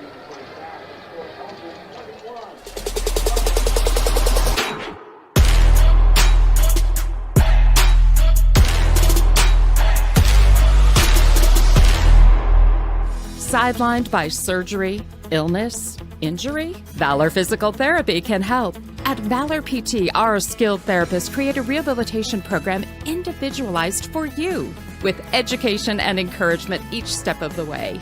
Whether it's sports or the activities of life, let Valor get you back in the game. Start now at 405-265-6449. No referral needed. Mention Oklahoma Sports Network and get a free t-shirt at your first appointment. And we're back at Chad Richardson Stadium here on the campus of UCO in beautiful Edmond on a beautiful Saturday day. The winner of this game will hold up the gold ball for the 4A title. Add on in for the Wayne's Drive-In kickoff. Come on, everybody. Let's go to Wayne's. What you got, Joe? Cherry limeade, Diet Dr. Pepper. Whatever you like there. short kick right here, fielded by Tuttle. And tackled by Kaysen-Meyer and Sam Jochna on the tackle right there at about the 20-yard line. So let's talk about that last drive. I know we haven't done it. Glenn's usually on top of these things, so I'm trying to do a little bit of both. But that drive summary by R&J Motors, 80-yard drive, capped off by the 3-yard plunge by Ritson-Meyer. Mostly on the ground, with the exception of the Adam Eaton catch for about 8 yards. And then Ritson's long catch that was a pass, too. That was a pass. So, like I said, Ritson, a lot of Ritson on that drive, but capped off with the 3-yard touchdown. So Tuttle gets the ball right back and decided to go on the ground. Play number 1, Colin Donnelly and Kobe Morton in there for the tackle. One thing that that I haven't said that I've been thinking is, so we're 3 for 3 on extra points. That was a little bit of a point 2 weeks ago, last week when we played Wagner. So that's important. They missed one. We made all ours. Now they're going to have to go for 2. So just a point out there that I didn't want to mention. Great job, Joe. That's very big, valid point. So we go right here with the deep. C.J. Simon with the catch. He got hurt. Yeah, his shoulder. He got hurt. Again, that deep kind of skinny post. They're double posting it, and it's a man on the outside. Yeah, and they're just taking the safety out with the inside one. C.J. Simon going to take a kind of a knee. I don't know what happened there. I think when he reached up, he wanted no part of contact. Yeah, I think when he kind of reached the stiff arm him, got that arm out. So he's out on the field. So we're going to take a quick break. You're watching Elgin Island Football on the Oklahoma Sports Network. Your job can get dirty. You need a solution. At Waste Solutions, we offer front-end loaders, roll-off containers, and dumpsters for any job, large or small. We also provide residential trash services for Lawton's outlying communities. We've got a solution for small businesses, contractors, construction companies, and everybody in between. We're a locally owned company, and we've been serving our community for 21 years. We love Southwest Oklahoma, and we take care of our own. Every dirty problem has a solution. Waste Solutions. Click or call today.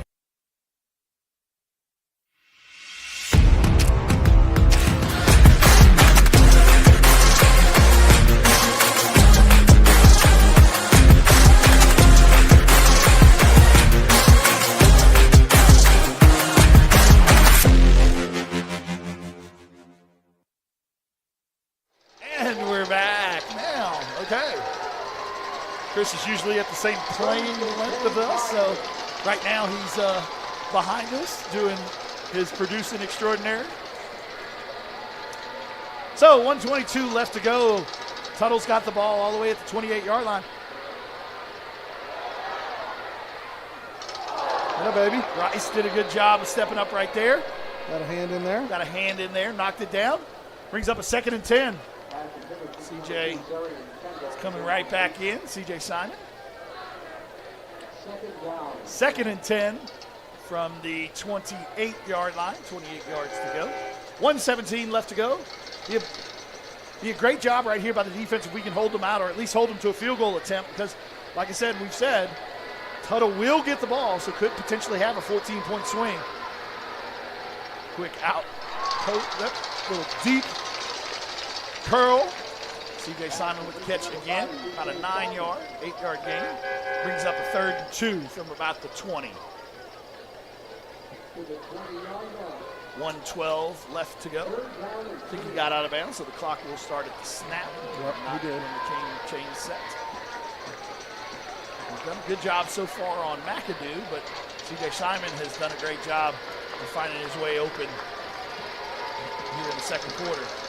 Here comes McAdoo. Looks like there's going to be false starts. That's going to push him back. That's good right there. Dead ball. False start. Offense. 5-yard penalty. To take the down. So that comes on a 3rd down. So maybe we can get a good stop right here. It's going to bring up about 3rd and 7.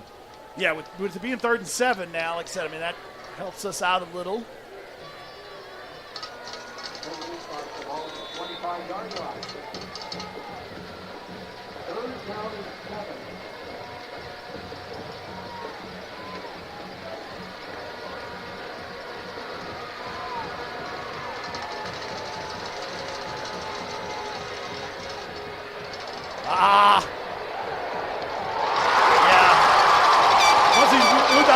good job of playing like the scramble drill right there.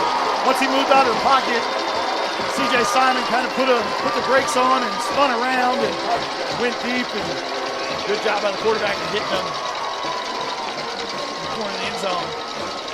Looks like they're going to line up potentially for 2 here. Something tricky. We got the numbers right. They shouldn't be able to do it here unless they're just wanting to try it. False start or illegal formation, something. So they tried to kind of do like the swinging gate type thing. False start, so it's going to push him back. We had the right numbers, and I don't think he got in, honestly. So it was close. It is what it is. But yeah, good job on a scramble drill right there by Tuttle. In a scramble drill, when the quarterback decides to roll out, anybody short goes deep, anybody short, anybody long starts to work their way back to the quarterback. Almost impossible for the DBs to cover at times, and good job by them of working that scramble drill. So we will have a minute, too, to try to get back on the board. Extra point here from about 25 yards. Kick is up. And it's no good again. Nope, it's good. Nope, no that good. One is no good. So it's 21-19. 1:02 left to go in the second quarter. You're watching Elgin Owl football on the Oklahoma Sports Network.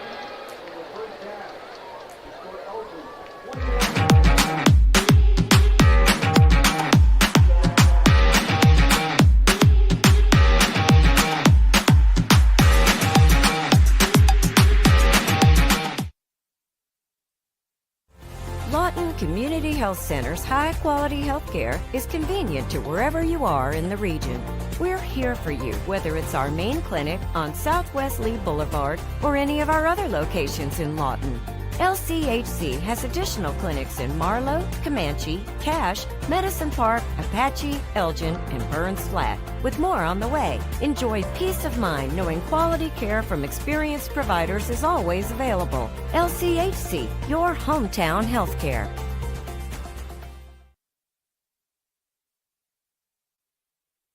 All right, so we're back here at Chad Richardson Stadium, where the Owls are up 21-19 after 2 missed extra points by Tuttle. 1:02 left to go here in the first half. Tuttle does get the ball to start the third quarter. So let's see if Elgin's offense can maybe get something on the board here before halftime.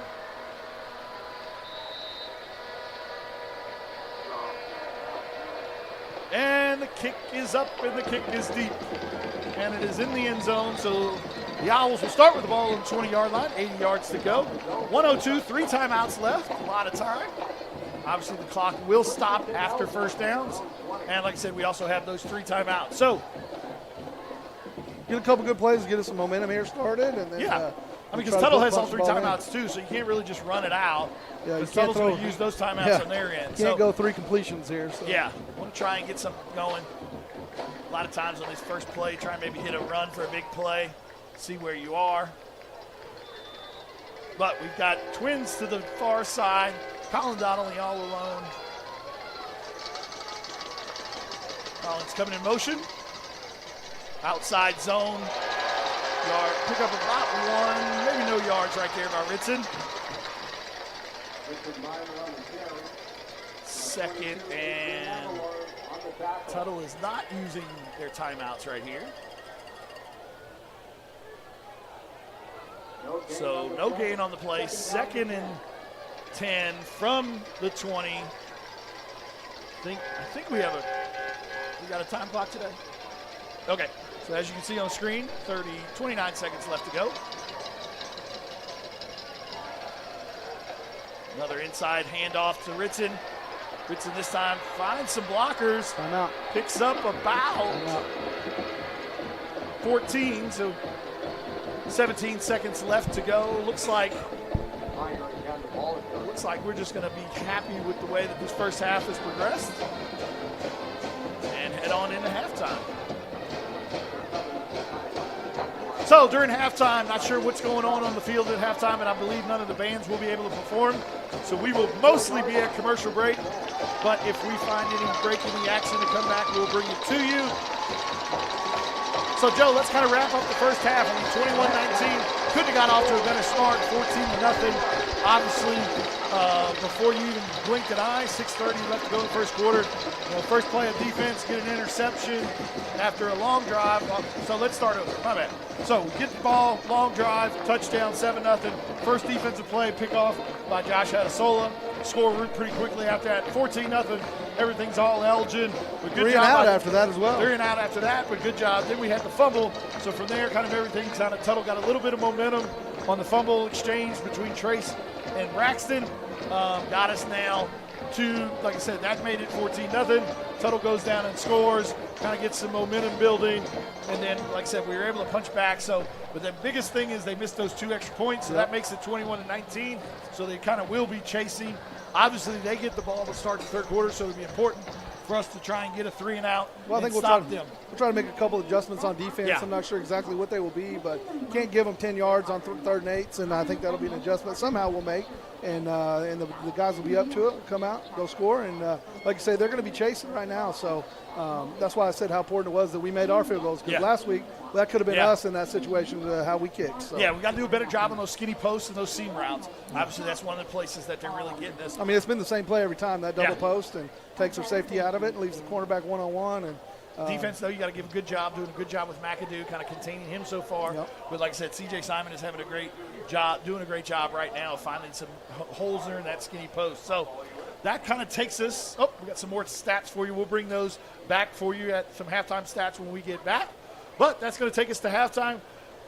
So you're watching Elgin Owl football on the Oklahoma Sports Network. 21-19. Owls are up. 24 minutes to potentially hold up that gold ball for the first time. We'll be back after these messages.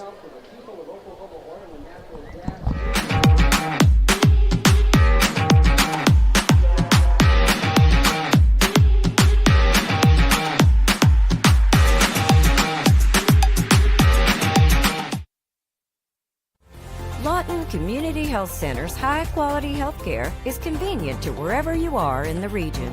We're here for you, whether it's our main clinic on Southwest Lee Boulevard or any of our other locations in Lawton.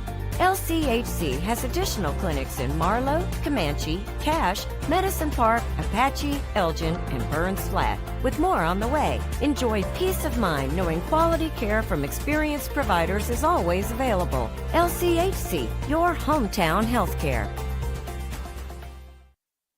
Your job can get dirty. You need a solution.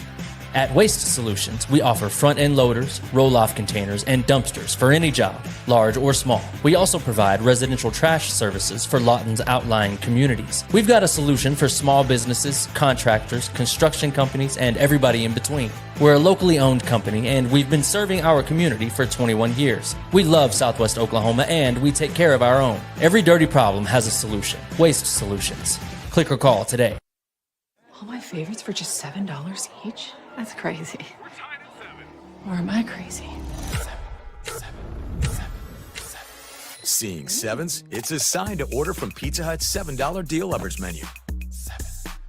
This holiday, she's not settling for anything less than the triple treat box from Pizza Hut, featuring pizza, breadsticks, and dessert, starting at $19.99. It's a good deal, bro. Get the holidays delivered with Pizza Hut.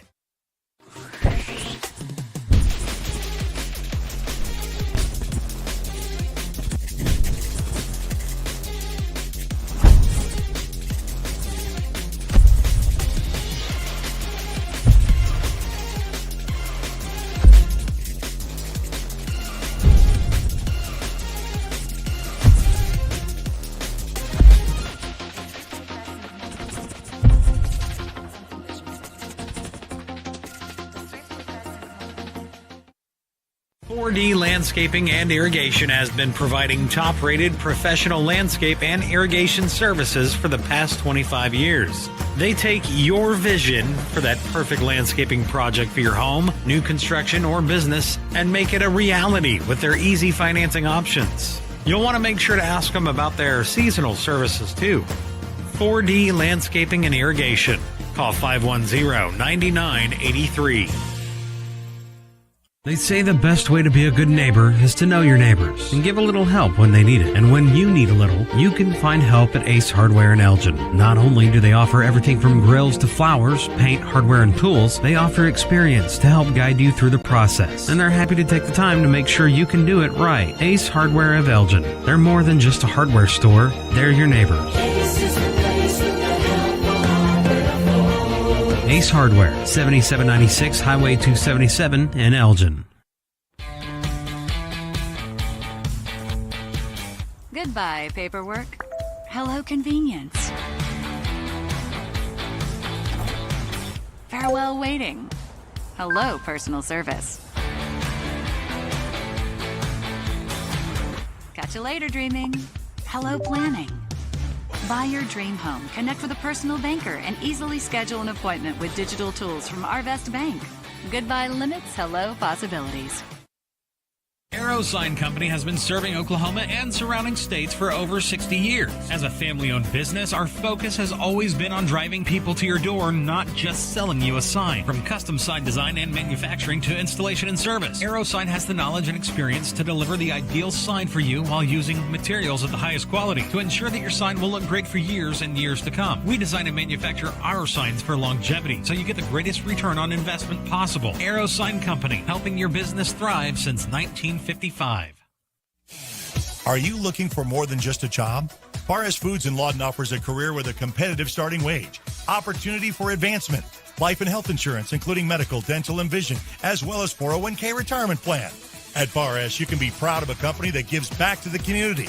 But most of all, you can take pride from making a quality product.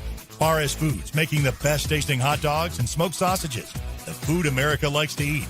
So come be a part of a winning team and start your path to success today. Bank First is uniquely Oklahoman, deeply rooted in over 50 communities statewide. From those roots, our investment in education springs forth, helping to raise the Oklahoma leaders of tomorrow while providing financial strength to the business leaders of today.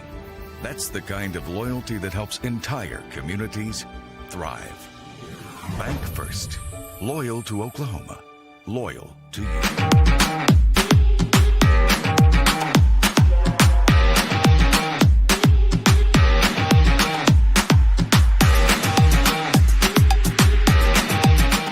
Check out the all-new Blue Teak store located off State Highway 17 in Elgin.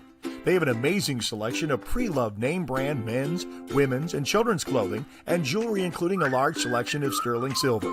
They also have new home decor, comforter sets, candles, toys, and over 50 flavors of Jordan Skinny syrups in stock. Whether it's for yourself or giving the perfect gift, Blue Teak, open Wednesday through Saturday, 10:30 a.m. to 6:30 p.m. off State Highway 17 in Elgin. Step into the best chapter of your life, one with rheumatology care from a provider who focuses on your well-being and getting you back to what matters most. Dr. Shahzad is dedicated to building long-lasting relationships based on trust and medical integrity with every single patient. Schedule your telemedicine appointment today. Don't let rheumatoid arthritis or other inflammatory conditions stop you from enjoying life. MMG, the power of many for the benefit of one. The thing with car buying nowadays is just how many options there are when it comes to where to actually get a car. Dealerships, websites, auctions, private sellers, and so on. But knowing exactly where to get your car loan makes it all much less stressful. That's where Communication Federal can help. There's a reason we're known for auto loans around here. Lots of car options and lots of places to buy, but only one choice for an auto loan. Communication Federal Credit Union. College is more than just going to class. College is a journey. It's meeting new people and making new friendships that will last a lifetime. It's learning from professors who care about you and your success. And finding out it can be really fun and rewarding. It's discovering that thing you want to do for the rest of your life. Cameron University is all about helping you grow and succeed. Because your success is our success.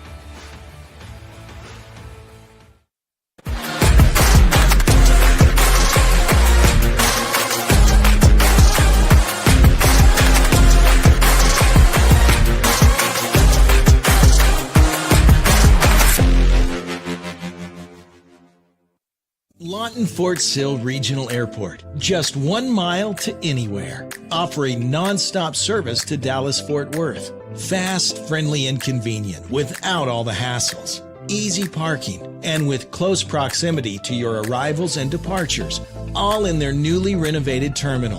Here to there in just 1 mile. To book your mile to anywhere destination from LAW, log on to AA.com. Or call 800-433-7300. Scott's House of Flowers in Elgin has been proud to serve Elgin and the surrounding area with a wide variety of flowers and gifts for all occasions. Come see them for great gift ideas, including the exclusive Tyler candles. And who couldn't resist Sweet Shop USA, featuring handmade grand truffles. Scott's House of Flowers, just off Highway 277 in Elgin. Delivery available, or stop by for easy pickup. Phone 492-4880. Scott's House of Flowers.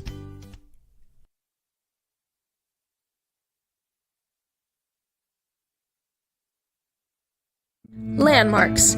They stand as symbols, reminding us of history and moments that shape our lives.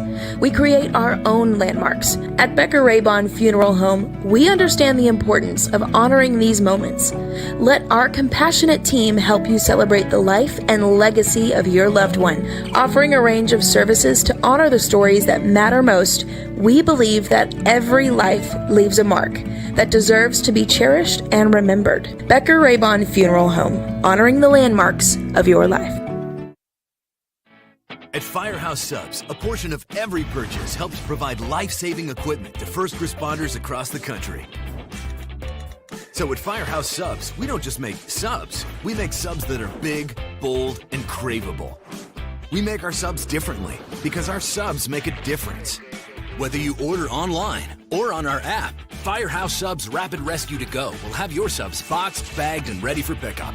Firehouse Subs. Enjoy more subs. Save more lives. When it comes to your health, you want and deserve the best. You want a hospital with the highest quality scores in the region and one that provides safe, excellent care. Southwestern Medical Center has been a part of this community for 115 years and has a history of delivering compassionate, skilled health care to Lawton and Fort Sill. Choose the hospital that has always put the health of this community first. Southwestern Medical Center.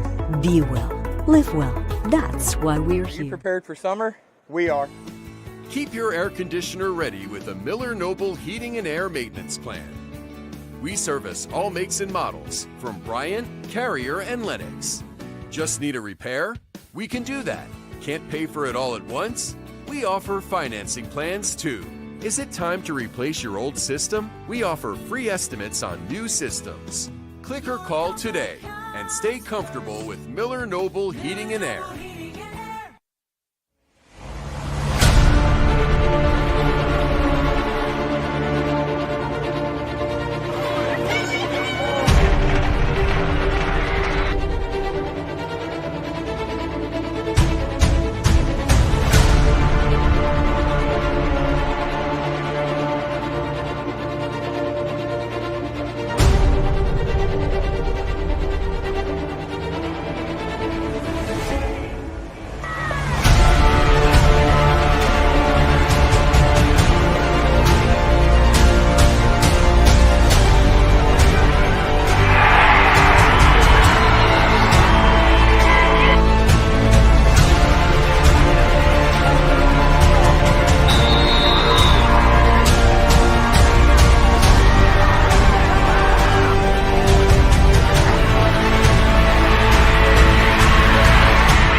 Whether you're buying or selling, today's real estate market is proving trickier than ever. We've been doing this for over 22 years.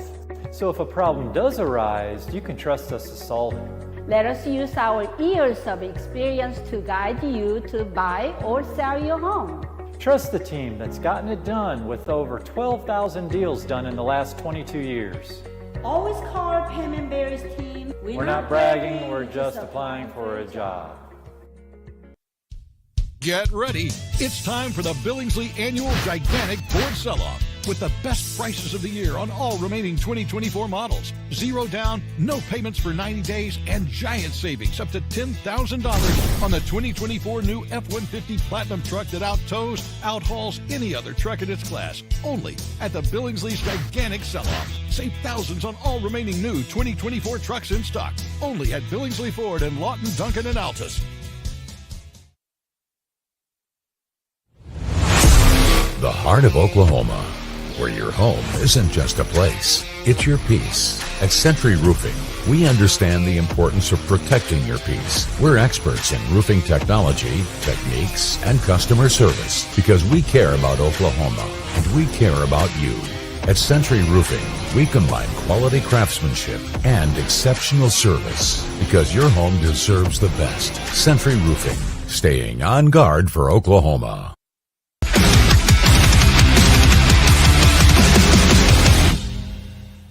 Southwest Foot and Ankle Clinic has specialized in the medical and surgical treatment of the foot and ankle for the past 40 years. And they provide all treatments under one roof. From x-rays, radial pulse therapy treatment, to surgical treatments, all with one goal in mind, providing the highest quality medical care with good old-fashioned Oklahoma compassion. Call to set up an appointment today. Southwest Foot and Ankle. 580-357-8720.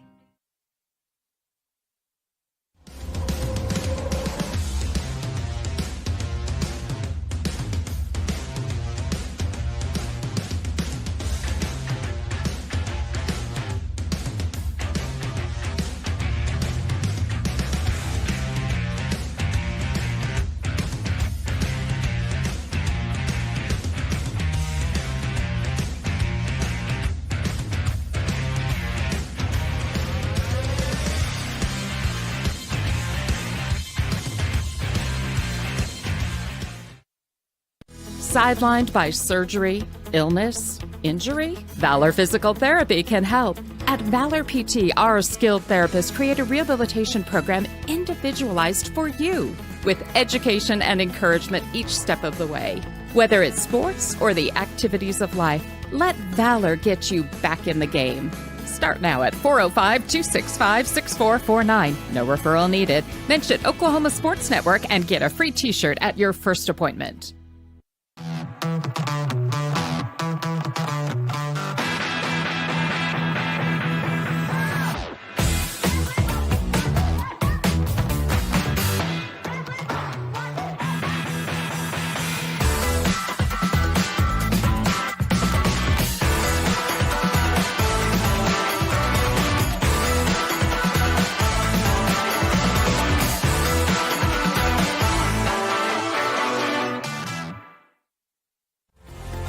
Community Health Center's high-quality health care is convenient to wherever you are in the region. We're here for you, whether it's our main clinic on Southwest Lee Boulevard or any of our other locations in Lawton.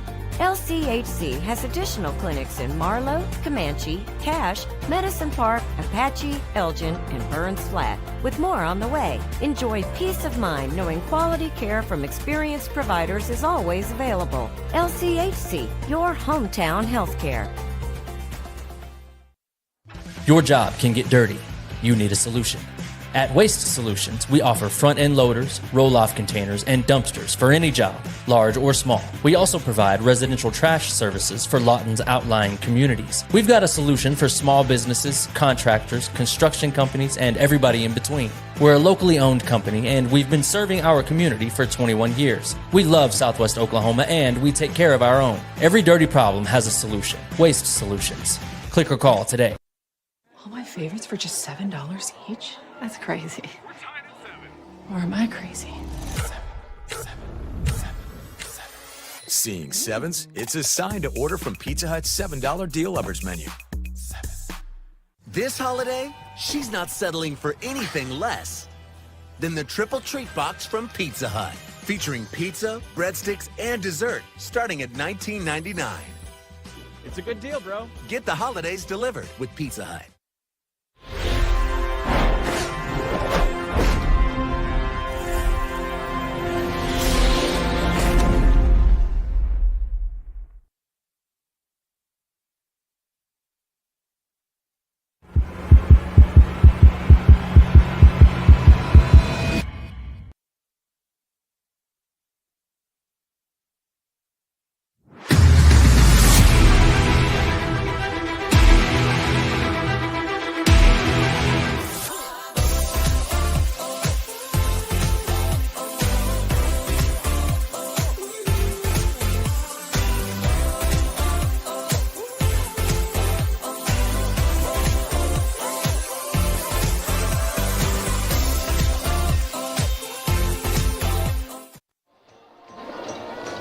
Hey, and we're back here on the campus of University of Central Oklahoma, Chad Richardson Stadium.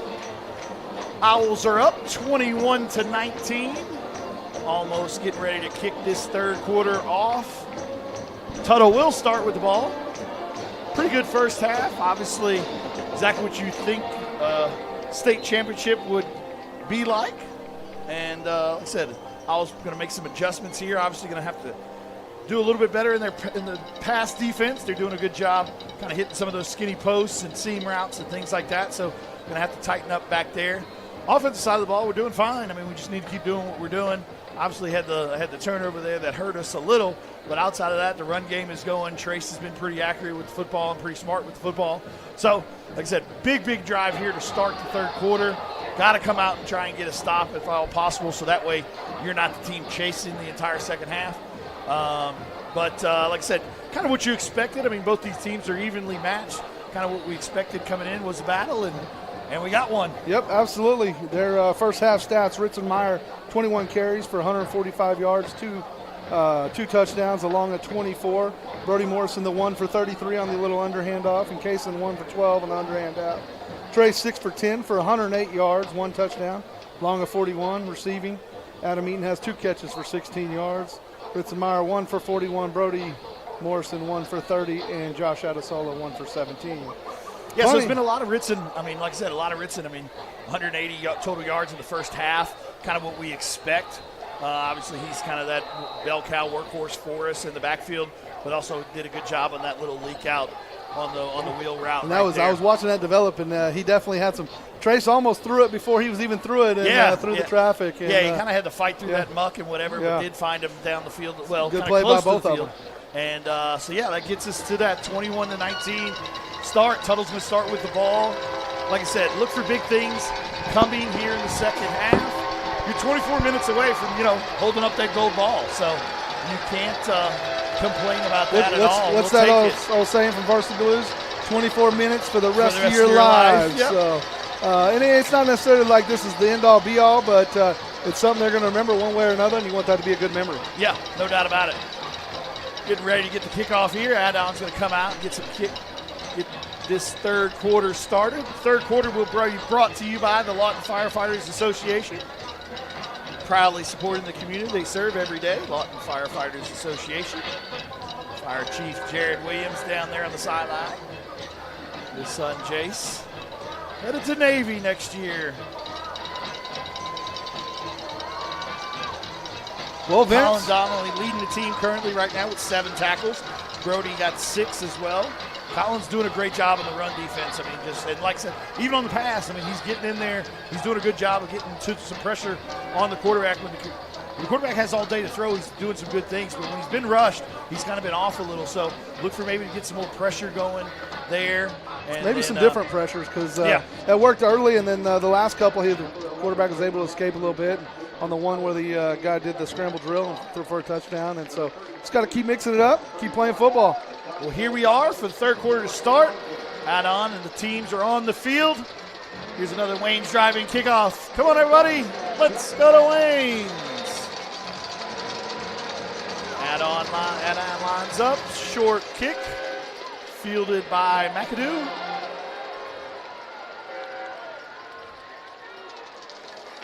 Good job tackling the about football the 34-yard line there where the Tuttle Tigers will take over. Well, Vince. Cruz Campbell with 9 for 16 with the 1 interception, 177 yards, 2 touchdowns so far. C.J. Simon leading the way for those guys with 5 catches, 129 yards and the 2 touchdowns. As a football fan, it's a great game. As an Elgin fan, you'd rather be up 35-0. But I mean, this is a state championship football game. We can't I was ask much more pumped at 14-0. But but like I said, you want it to be tough to get to the mountaintop, and that's where we are right now. Inside handoff gets by the first tackler. It looks like Jace comes back in there and cleans things up, but about a 5-yard gain there on first down to their running back, number 27, Sean Roundsville. He's leading the team in rushing right now, I believe. Roundsville, yes, he is. Yeah, he's got only 29 yards. Only 29 yards on 8 carries. So 2nd and 6 right here. Inside handoff again. This time he's got a hole. Hunter Jackson was able to stop him there after a big yard gain, though. So gets the ball down inside of Elgin territory. Tackle at about the 45-yard line. So good start here by the Tuttle Tigers. We made a little adjustment to put a little bit more help out on number 5, and they've hit us up the middle there a couple times.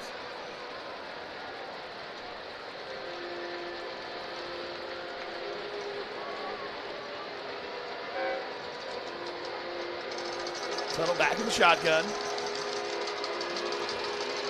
Inside handoff to the right this time. Jace Williams does a good job, with the tackle. Gains about a yard on the play.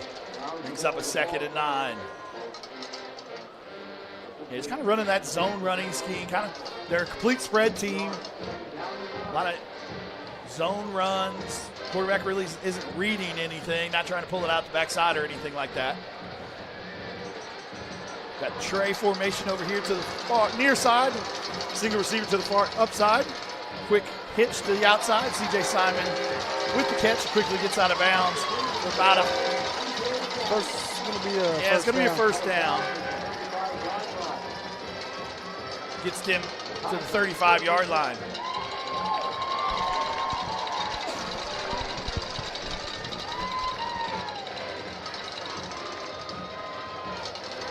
So 1st and 10 from the 35-yard line. Tuttle off to a good start here in the 3rd quarter. Inside handoff to the left. No one on that side of the field. Here comes Hunter Jackson. Touchdown saving tackle. Tackle at about the 21-yard line, right outside of the Rising Eagle red zone. So 1st and 10 for the Tuttle Tigers at the 21-yard line. So found a little hole there in the defense. Got to the left side on this first drive right here. It's like they're trying to go to a 4 down there for us.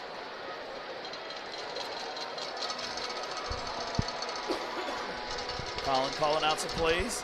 Same play again. This time gets some penetration up front, and Colin's able to scrape over top for about a yard gain. 2nd and 9. Better job by the end on that side. That time, 45. Philip Peebushy. Yep. Just kind of drew that out. Last one, he got up the field a little bit, thinking he was trying to rush the passer maybe, and cut it up underneath him. 2nd and 9. 21-19. Owls up. Pass play. Deep comeback. In and out of the hands of C.J. Simon. Brings up a 3rd and 9.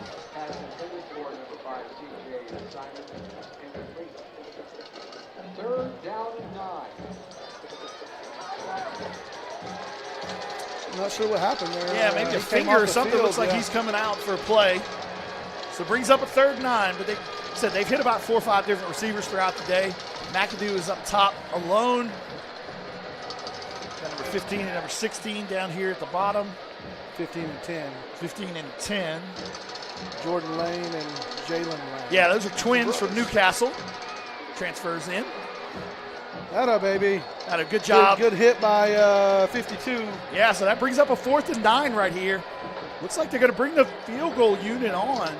Try and take the lead right here. When you're down by 2, it kind of makes that a little bit more of a, hey, we got to try this. Put points on the board when you're chasing. It's going to be a 37-yard attempt. By number is that 23? 20. Yeah, I think it is 23. So 23 or 22. Jarrett Arm. Snap. Hold. Kick is good.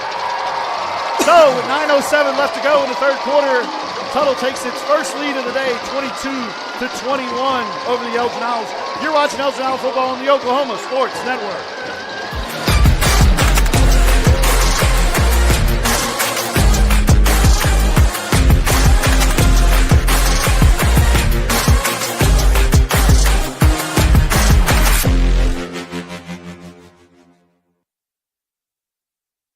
The thing with car buying nowadays is just how many options there are when it comes to where to actually get a car. Dealerships, websites, auctions, private sellers, and so on. But knowing exactly where to get your car loan makes it all much less stressful. That's where Communication Federal can help.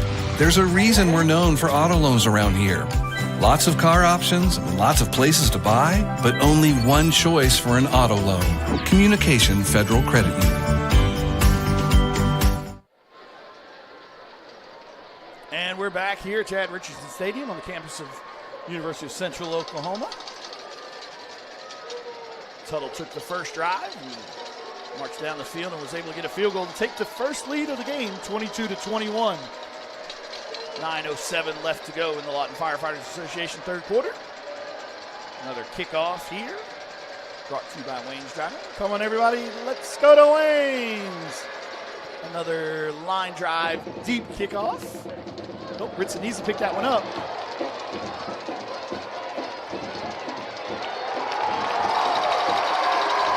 Yeah, kind of squibbed it down there. Thought it was going to go to the end zone, but wasn't able to get all the way to the end zone. And Ritson gets tackled at about the 10-yard line. So, long way to go right here. Let's see what the offense comes out and does. Had a good job. The only time we really stopped ourselves in the first half was with that fumble. Did punt it away once, but that kickoff's one of those where 9 times out of 10 that ends up in the end zone. Yeah, it's going to go all the way to the end zone, but that time just kind of. But it checked up like your wedge. Yeah, right. My wedge would have been somewhere at the graduation. So we've got pistol formation. Trace Laura, Ritson behind him. Inside zone to the left. Picks up about 6 yards or so on first down. So it is 2nd and 4. Ritson with over 140 yards rushing or so in the first half. Puts him about over 150 now with that run. Yeah, with that run. Puts him over 1,700 for the year. Another inside handoff. Kind of made a couple people miss, but only about a 2-yard gain right there. So about third and 2 right here. Big play for the Owls this deep in their own territory.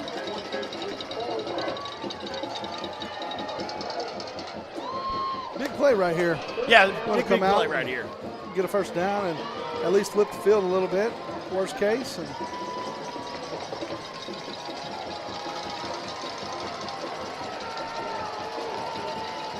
so 3rd and 2. Outside zone left. Ritson, I don't think he's got it. No, he does not. Great job on the Tuttle defense right there. Getting some penetration. Going to bring in the punting unit.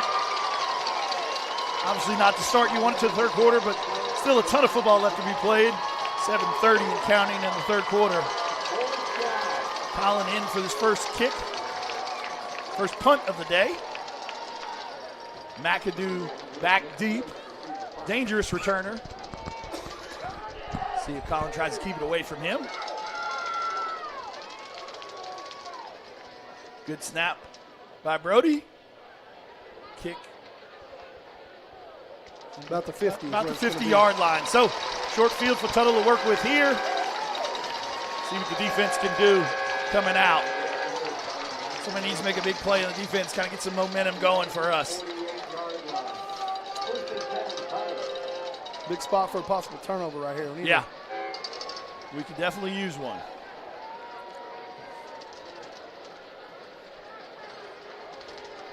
So Tuttle will take over on their own 48. 7:05 left to go here in the Lawton Firefighters Association third quarter. I want to thank all of our sponsors throughout the year. A ton, you guys, are what makes this able to bring it to you for free. Quick drop, going deep on the post, got a man. A little bit overthrown. Had McAdoo deep on the post. Josh a couple yards behind him, but overthrown, so brings up a 2nd and 10. Honestly, out of the hand, you can kind of tell that was going to be over his head. Yeah. I'll let that one go pretty good. Pretty impressed, though, with their quarterback. Cruz Campbell. Not sure what class he is. I believe he's a senior. I believe I read that. Maybe I'm wrong. Their roster has numbers and names, but no positions and or grade level. So, this is also a transfer in. Handoff, right side. Looks like big Jace Williams there to meet him at the line of scrimmage. Well, about a 2-yard gain, so brings up a 3rd and 8. That's one thing I've noticed about this running back. He falls forward. He's falling for that extra yard versus getting pushed backwards.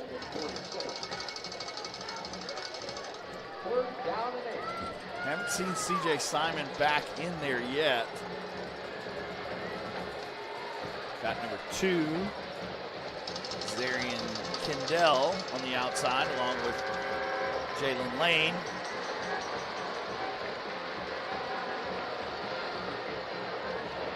Get there. Get there. Oh, out of bounds. Okay, great one-handed catch. Great one-handed catch there by McAdoo. Yeah, but he was out of bounds. Ended up out of bounds. 4th down. 4th and 8. Looks like they're going to bring the punting unit on. And the way they're playing, I mean, it's the right call, right? Yeah, no doubt about it. I mean, you want to try and pin them back. Want to try and pin us back inside of the 20-yard line or so. They showed the replay of that catch, and he was definitely out of bounds. Okay, good. McAdoo. Not that it matters, but he definitely was. McAdoo in there to punt. Got to be careful, obviously, with that type of athlete back there punting, but gets it away. Out of bounds. It's going to be our ball about the 20. 25, I'm thinking. Let's see where they stop him at. 24. Good eyes there, Joe. So, offense back on the field with 6:04 left to go in the third quarter. Obviously not ideal on that first drive in the third quarter, but the defense did a good job of holding them to a 3-and-out, get the ball right back to the offense. We did a better job getting pressure on the quarterback on that series there. Yeah. And not that we got the sack, but he was running around the pocket. Those happy feet, he's not as on the money. He's not as accurate, things like that. Yeah, like I said, he's looking to throw the ball because he could have stepped up right there and probably ran for a few yards, but he's definitely looking, when he's on the run, he's looking to throw the ball. Zone right, Ritson this time picks up about 4 or 5, brings up a 2nd and 5.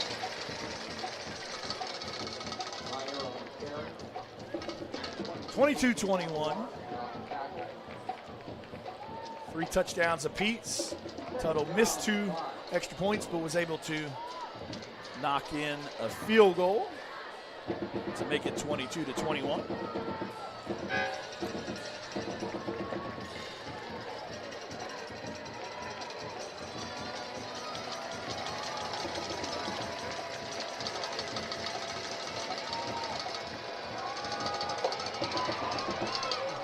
Adam Eaton and Trace not on the same page of that. Adam kind of ran a stop route. Trace thought he was going to keep going up the sideline.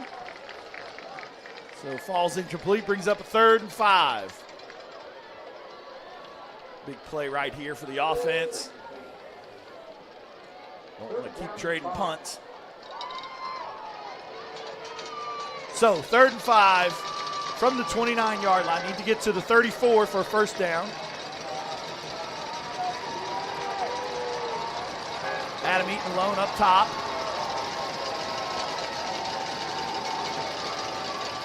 Quick hitch route. Quick hitch right up top to Adam Eaton, but read great by the cornerback Jalen Lane, unable to catch it. There must be a reason he's a cornerback. Well, he plays the receiver. Yeah, but he was backing up somebody on that the one. receiver, Yeah, that was close to a pick six right there, but dropped it. So bringing in the punting unit again. Colin back deep to punt. McAdoo back to return this one. Kicking from the 29-yard line. Good snap by Brody. Colin gets it away. It's a high kick.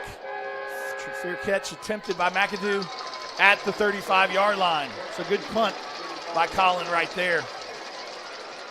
Dodged one right there, Vince. Yeah, that was a big one right there. I mean, he read that good. I mean, like I said, just trying to get to the sticks and get the first down, but he read it right off the bat, made a great break on it, but unable to catch it. Because, yeah, if he does catch that with the type of route, the type of formation we were in, he had nobody in front of him would have waltzed into the end zone, but dropped it, so lived to play another down. So with 5:05 left to go in the third quarter at the 35-yard line, the Tuttle Tigers will take over on offense. Twin receivers down here. Inside zone to the left.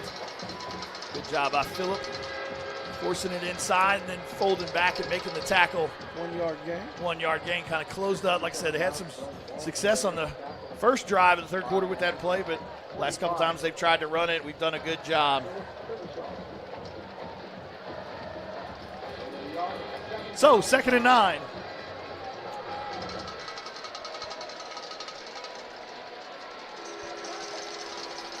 Tell you what, Vince, I don't even see 5 on the sideline. Their offenses look different without him out there.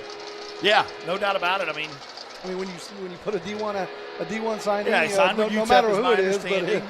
D1 signee is somebody that's going to be a game changer. Get there, that baby, tackle him, get him, Colin, that baby. Yeah, big sack right there. Looks like Tristan got in there first, kind of spun him around, and then Colin was there to clean it up for a big lost yardage play. Loss of 10 on the play. Brings up a 3rd and very long right here. 3rd and about 18.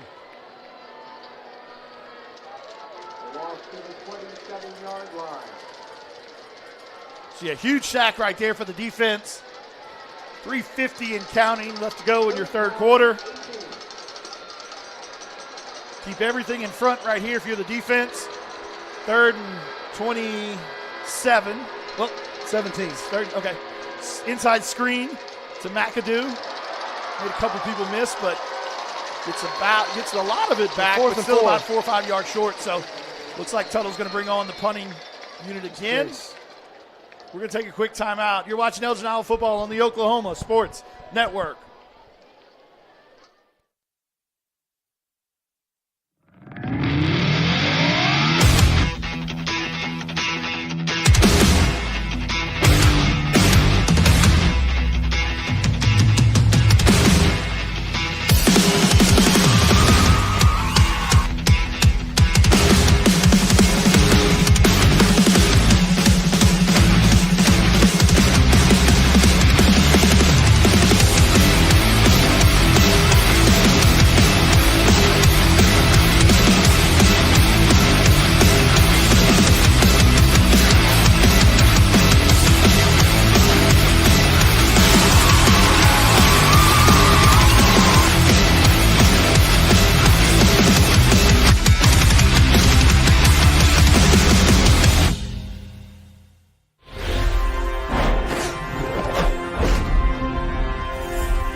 All right, so we're back. It's 4th and 4, punting unit on the field for Tuttle. And Jason's able to walk off under his own power, so hopefully he's okay. Kaysen back deep at about the 25-yard line, waiting for the McAdoo punt. 3:26 left to go here in the third quarter. There's the snap. Kicking it away from Kaysen again. But yeah, good punt right there. It's going to roll inside of the 10, about the 6 or 7 yard line. Good acting job by their punter right there. Yeah, McAdoo somebody was standing by him and he just kind of fell over. The referee kind of chuckled, went and helped him up, said, "Let's go, buddy." Yeah, McAdoo tried to get the penalty, but ref didn't fall for it. So With 3:13 left to go, offense back on the field for the third time this Inside quarter. the 10. I didn't realize it rolled so well. Yeah, it did. So, I mean, that's going to make it a long way for us to go. That's why watching the LeBron theatrics. Ritzenmeyer behind Trace.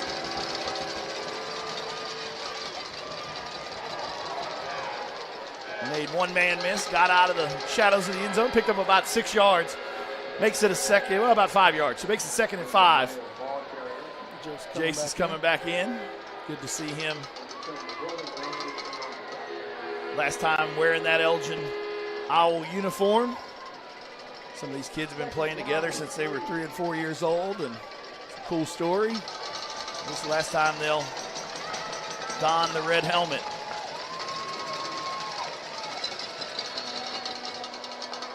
False start by the offense.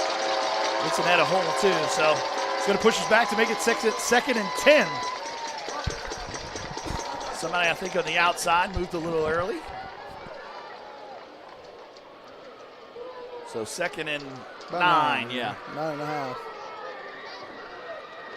So trips to the far side of the field. Adam Eaton alone here as a single receiver. Split out.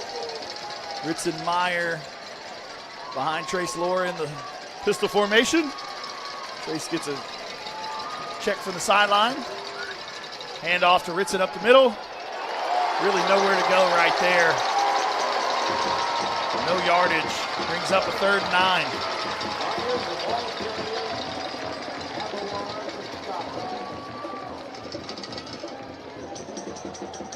Trace has got to be smart right here. If it's not there, I mean, it's 3rd and 9, so probably looking at maybe getting the ball in the air. But if it's not there, got to be smart, live, play another down. Be fine with kicking it away. Your defense has been playing well the last couple series, so be fine with kicking it away if it's not there. If it's not there, hit it and let's go. But if it's not there, don't try and force anything this deep in your own territory. Good job of Tuttle front to get their hands up and knock the ball down. Brings up a 4th down punting situation.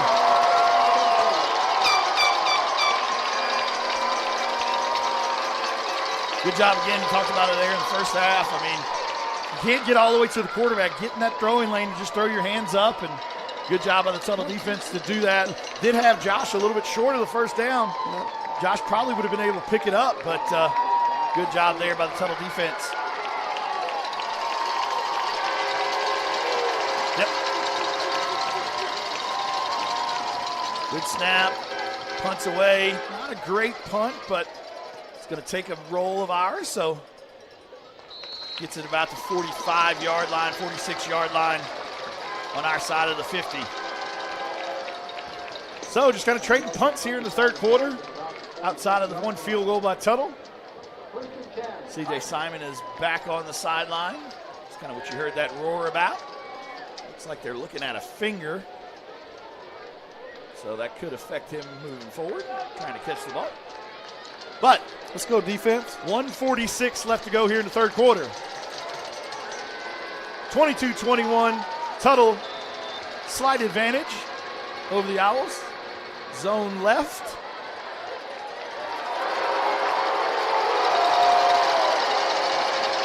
Able to get out of the first tackle and then pick up some yardage after contact. About a 7-yard gain, so brings up a 2nd and 3.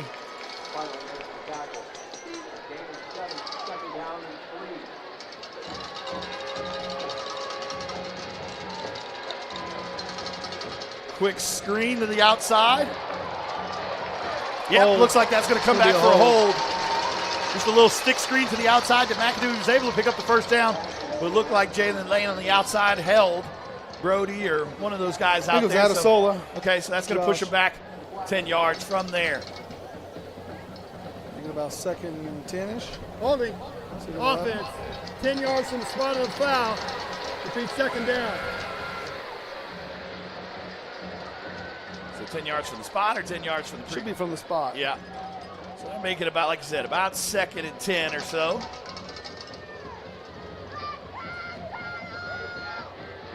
Second 11. Call it. Yep. So 2nd and 11 right here, back on our side of the 50. Cruz Campbell getting some signals from the sideline. 2 running backs next to him. Outside zone here to the right with McAdoo.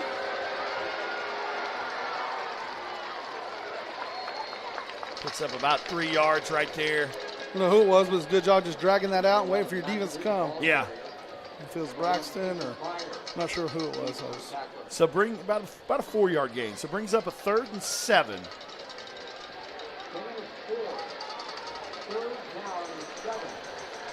Oh, 38 seconds left to go here in the third quarter. Big third down right here. CJ Simon Big third down. Is back on the field.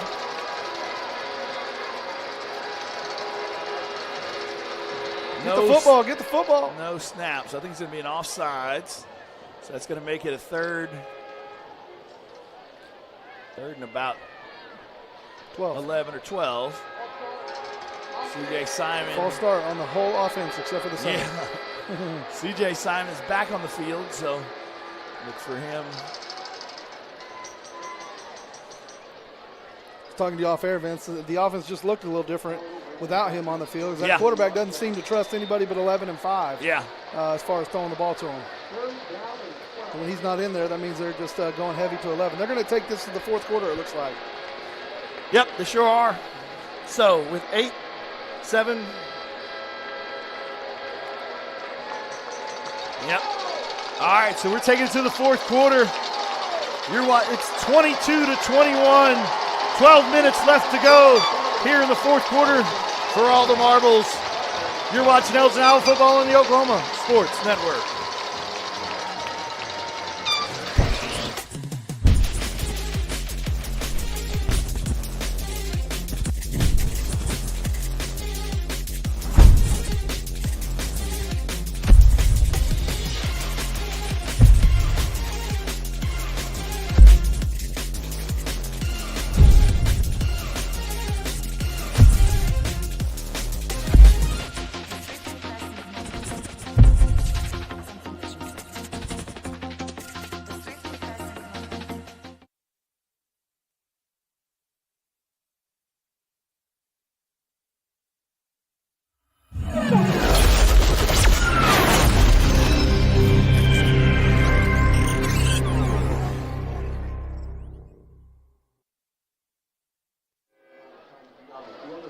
All right, so we're back here at Chad Richardson Stadium, entering the fourth quarter with a 3rd and 12 for the Tuttle Tigers.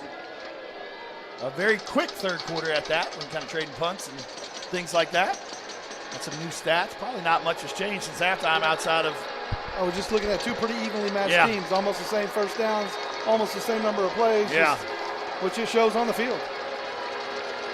McAdoo in motion, coming to the far side.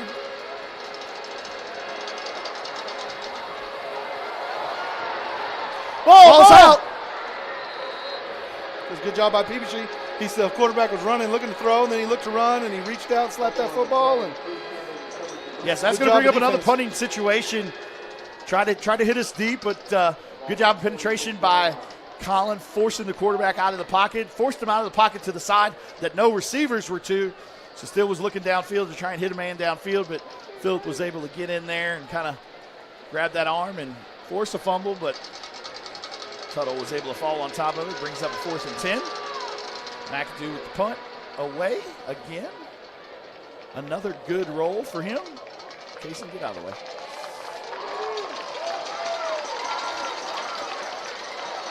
Hey! Kaysen draws it. There was no need. There was no need to even touch him. So Kaysen got it. Kaysen draws the... It's called drawing the foul right there. Takes the charge. So that's going to give us 15 yards because it looks like it was going to pin us inside the 6. That was almost the exact same thing the punter did, and the referee was having no part of it. But in that one right there, there was no need to even come up and touch him at all, you know? Let's see what the call is here, though. They're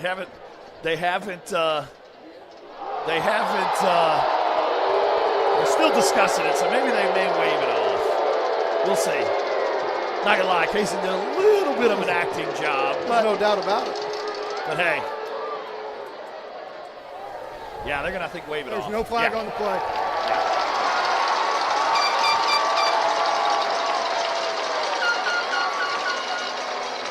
kind of understandable. Oh, the way it was definitely a flop. I mean, we sat there and saw it. Said it. He drew him offside. Drew the foul. I mean, drew the flag. I mean, I if it were against us, we'd have been upset too. Yeah, I like Cason's thought process there, but it's okay. So we get the ball now at the 7-yard line. Got a long way to go. Power left. Whitson keeps his feet. Good job of penetration from the backside. Whitson only able to gain about 2 yards right there. Tuttle's really matched our run game here in the second half and done a good job of not necessarily winning up front, but kind of bringing more pressure. It's really been just selling out with that backside end, and he's the backside end, and those linebackers are kind of shooting gaps, and they're doing a good job. Now, like I said, with doing that though, Ritson's one missed tackle away from hitting the house. So see if that happens later.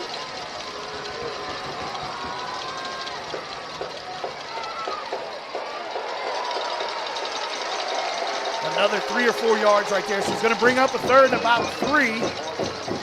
Outside zone to the left. Not much room, but Ritson was able to drag a guy or two for a couple yards. So 3rd and 3 right here. 9:56 and counting left to go in your Vincent Saylor fourth quarter. I think I've been thank myself, I guess, for being a sponsor throughout the year. Appreciate Pat me on my back. Vincent Saylor fourth quarter. Call us today, 580-699-2771. Screen back to Ritson. Ritson makes a man miss and does pick up the first down. Good play call right there. That was good just to get out of the shadow drone end zone. It's been it's been 2, a while 3 and outs when we've been down there. Yeah. So even if we try to flip the field a little bit, I mean, obviously we want to go score, but it's good to at least pick up a couple first downs here. Give our defense a rest as well. I mean, I know some of those guys are playing on offense, but you exert a little bit less energy on offense than you do on defense. So 1st and 10 now from the 22-yard line. Some big words for you. There you go. Trips to the near side. Hand off to the right. Ritson really has nowhere to go again. Bottled up. Good job by Tuttle. Looks like it's going to be a gain of 1 maybe. Gave him 2. I'm not too sure how they gave him 2, but they did. So it's going to bring up 2nd and 8.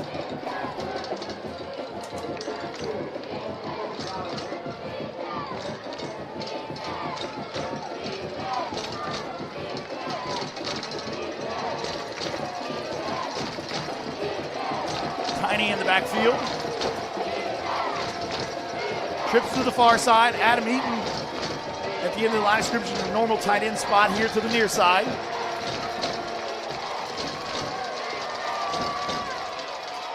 Counter right. Tiny has a hole. Go, there goes Tiny. Go. There goes Tiny. Keep going. Big run right there by Tiny to get us inside of the. Looks like they're going to mark it down at about the 30. 25, 24. Okay. That was a big play. We needed that.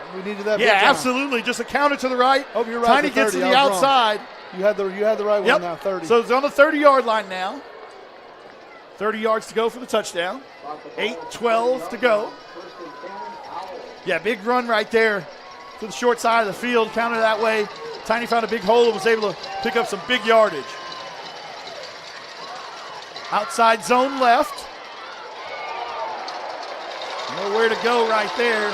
Loss of a yard on the play for Ritson. 2nd and 11 from the 31.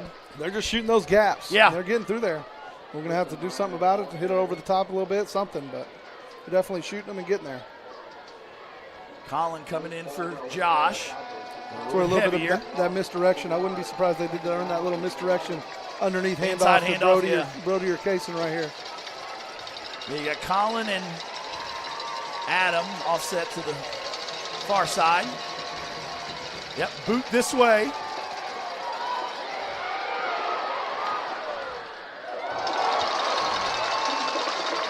Good play. Nobody open downfield.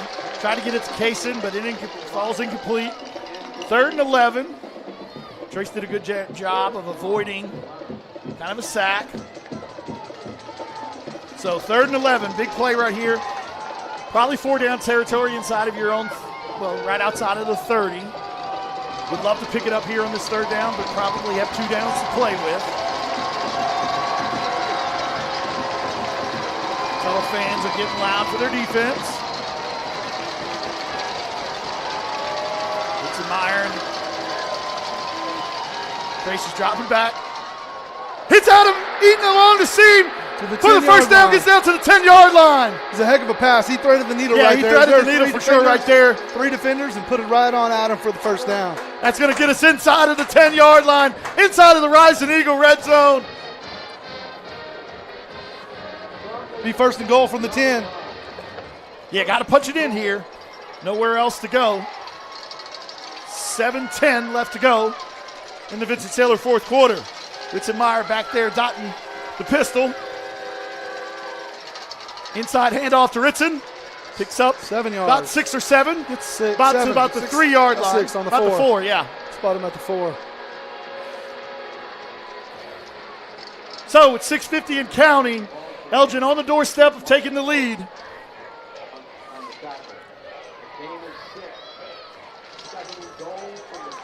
Second and goal from the 4. Kaysen and Brody up top. Inside handoff. Ritson hops over a defender and gets into the end zone for a touchdown. Makes the score 22-27. Going for 2 right here. 6:24 to go in the 4th quarter. Elgin retakes the lead, 27-22.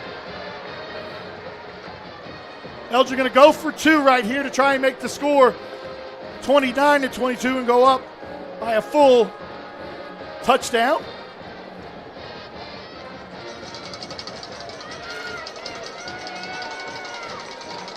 Tiny back there.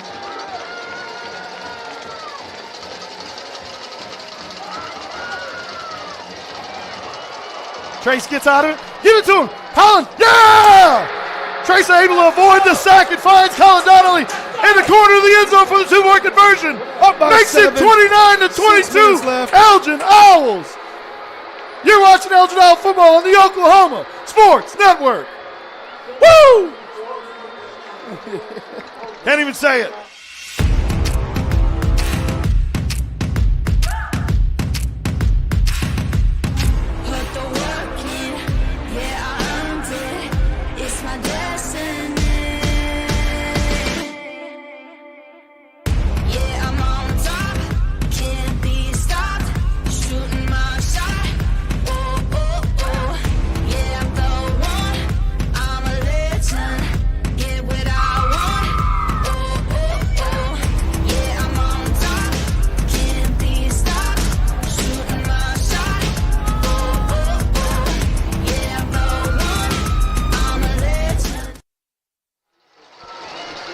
For all those at the stadium, remember this moment, 6:24.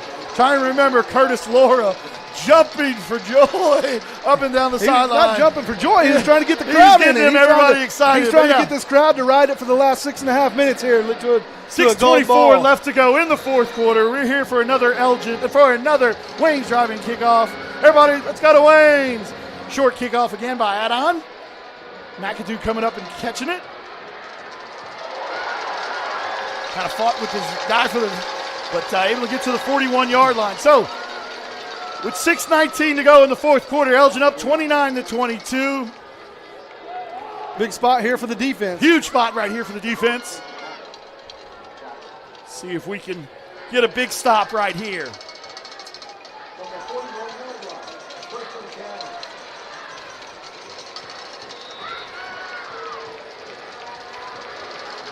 C.J. Simon is back in the game. Bruce Campbell back there at quarterback. Zone left.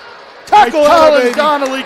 No, that was Kaysen Meyer. Kaysen Meyer filling the hole like he's Collin Donnelly. Yeah. Makes it a second and 10. It's a good thing when you can get mixed up with Colin Donnelly, right? Yeah. Means you came up, made a big hit, form tackle, put him where he belongs on the ground. Both teams, a ton of time left to go, 6 minutes left to go. Both teams have all 3 timeouts. State title on the line. Deep. Going back, Corday had good coverage right there, but good throw and catch right there on the skinny post. Jalen Lane with the catch. Gets them inside their own territory at the 41-yard line. First and 10. Got that extra defensive back in here. Yeah, kind of going to that nickel defense. Colin and Kaysen back there. Got some pressure. Another skinny post. Almost reached up with one hand and caught it, but unable to come down with it. Hung on the shoulder, and we got it too. Hit the referee. All kinds of things happen in that play. So, second down and 10.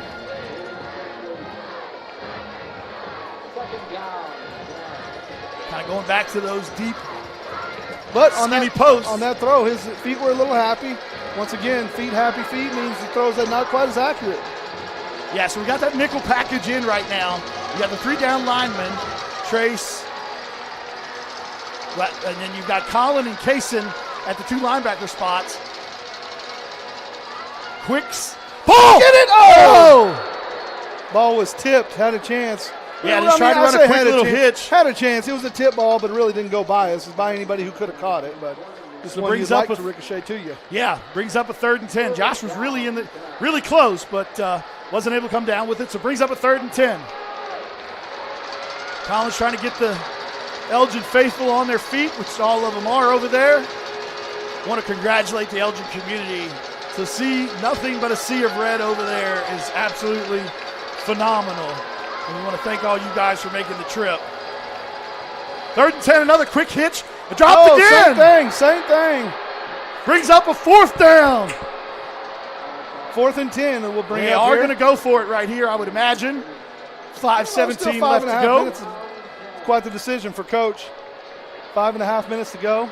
4th and 10. If it's 4th and 2, you know what the call is, but 4th and 10 is a little tougher 4th and 10 from the 41-yard line. Huge play right here for the defense. Keeping that nickel formation in. You've got Shay. Oh. Nope, looks like they're going to run in the punting unit. I'd be real careful. Be careful. Punt safe. Punt safe. Just Punt make safe right Nobody here. needs to be back. Let's roll. McAdoo, their best athlete, McAdoo, is their punter. So want to make sure. It's got to be a false start. They are punting away. And they're going to pin us. Jeez. He's done a real good job of that. It's like his 3rd one inside the 10 so far. So that's going to be at the 7-yard line. So with 5 minutes left to go, Elgin up 7 with the ball on the 7-yard line. But inside their own 10. Inside their own 10. So what you want to do right here is get at least 1 or 2 first downs so you can flip the field. Obviously, you want to be super, super smart with the ball. Way too much time left to go, but you do want to run some clock here. Obviously, you want to lean on your offensive line. You want to lean on that offensive line. Do what you've leaned on all year long for 13 and a half games. Put the ball behind this big line. We do that and we block. We'll get the first downs and we'll take this one where we need to take it. Counter left. Really nowhere to go right there. Stops for no yardage. Brings up a 2nd and 10.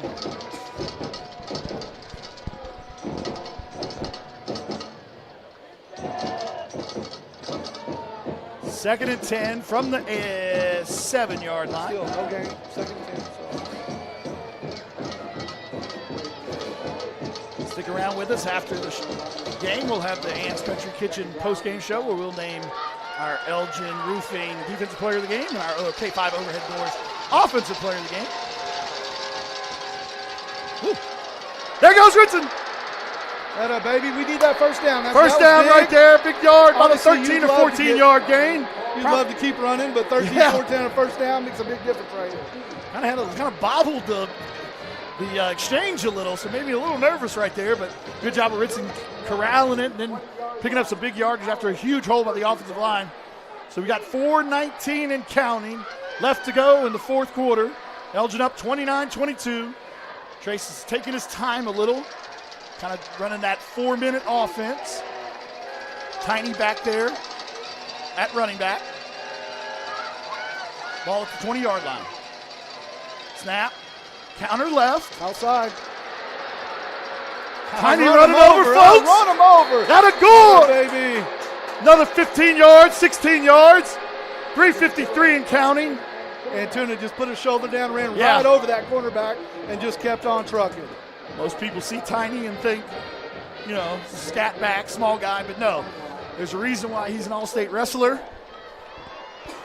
and one of the better linebackers in all 4A. Tuttle has all 3 timeouts, so still a lot of time left in this one. 3:30 to go. Ritson back in there. Tracy doing a good job of milking that clock. Ritson with the carry up the middle for about 3. Tuttle's going to use one of their timeouts here. So we're going to take a quick timeout with them. You're watching Elgin Isle football on the Oklahoma Sports Network.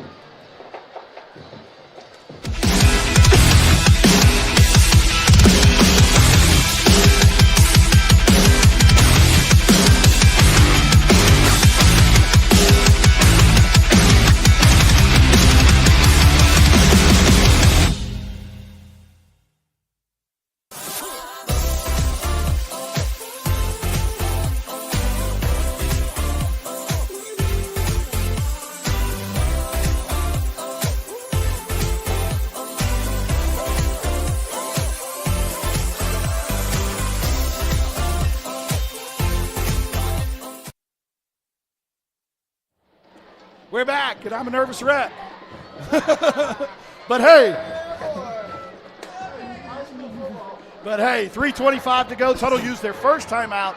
2nd and 6 from about the 39-yard line. About 2nd and 7. Yep, 2nd and 7. Thanks, Joe. Ritson, Meyer back there. Oh, okay. Hudson Begley. Blowing some water. Getting a little bit of excitement out of him. Yeah. It's called he just drank a bunch of water. Ritson Meyer with the outside handoff. Can't make the second man miss, but gets another 4 or 5 yards. So brings up a 3rd and 3. Tuttle's going to take a timeout. We'll take another one with him. You're watching Elgin Isle football on the Oklahoma Sports Network.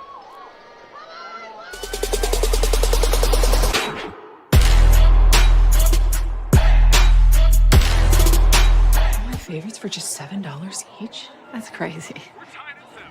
Or am I crazy? Seeing 7s? It's a sign to order from Pizza Hut's $7 deal lovers menu. This holiday, she's not settling for anything less than the Triple Treat Box from Pizza Hut, featuring pizza, breadsticks, and dessert, starting at $19.99. It's a good deal, bro. Get the holidays delivered with Pizza Hut.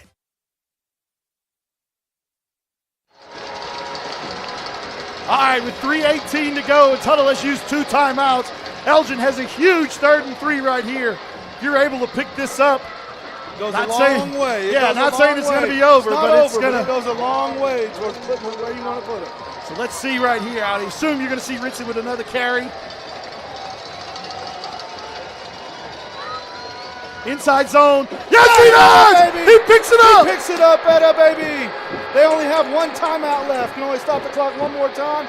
1 more first down, and this game's about over. Power left. Ritson was able to follow the blockers, keep his feet long enough to pick up the first down, and that's going to let the clock keep running.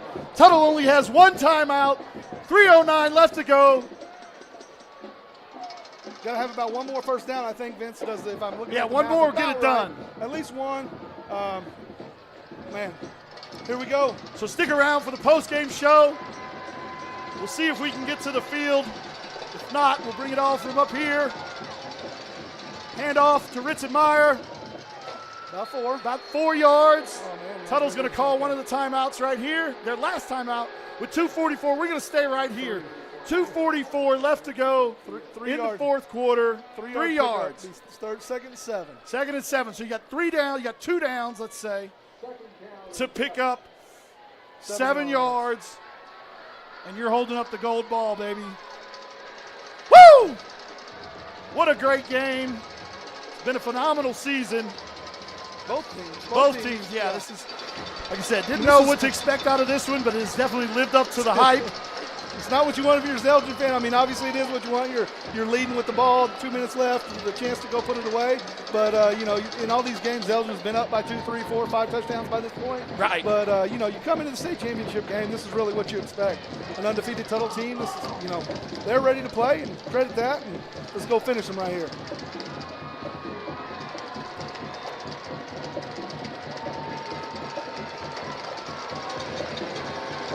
All right, so we're back on the field right now, right at midfield. 2nd and 7. 2:44 left to go in your fourth quarter. Counter right.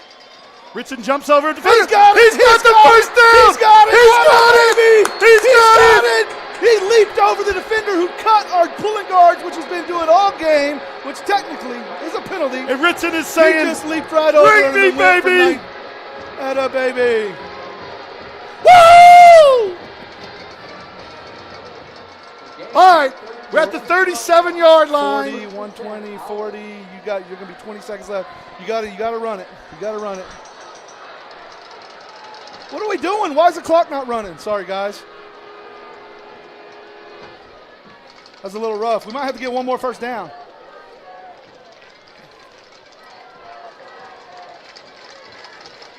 Probably going to run this down to 1 second, call a timeout. No, we're still going to snap it. Yeah, that's timeout. A smart play. Second. It's a smart play after that. That's what we needed to do. I saw Breeze and Chalmer going that's what they want to do. They got Trace's attention. We're able to have him hold off, call the timeout. No difference in the time right there. We ran it all the way to 1. No, so 2:15 to go. Yeah. Got no timeouts left for Tuttle. Clock will start on the snap of the next play. We'll be on the snap because it's coming from the timeout. That was a smart play right there. You don't want to rush it and have everything going. Yeah. You just bad snap. You don't need to take those timeouts. It doesn't mean anything for you. So it's a smart play by the coaches there to get that timeout.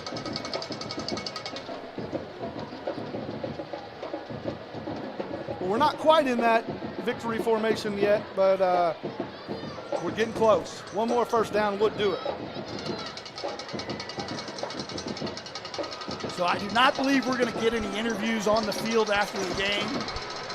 So we will stick around for a short and quick post-game show, barring anything crazy. It's not over yet.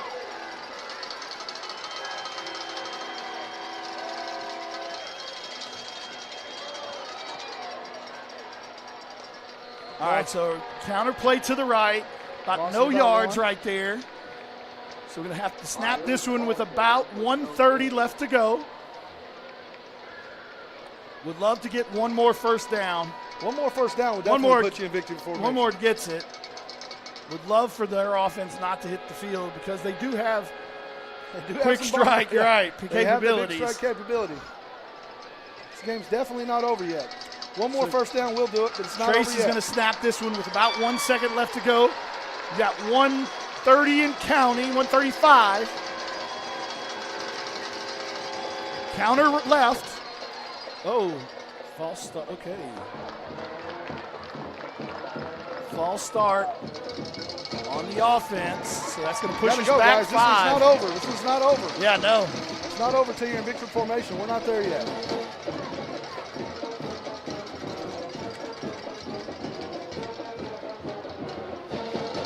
Clock will start at the snap. 1:28 to go. 2nd and 15.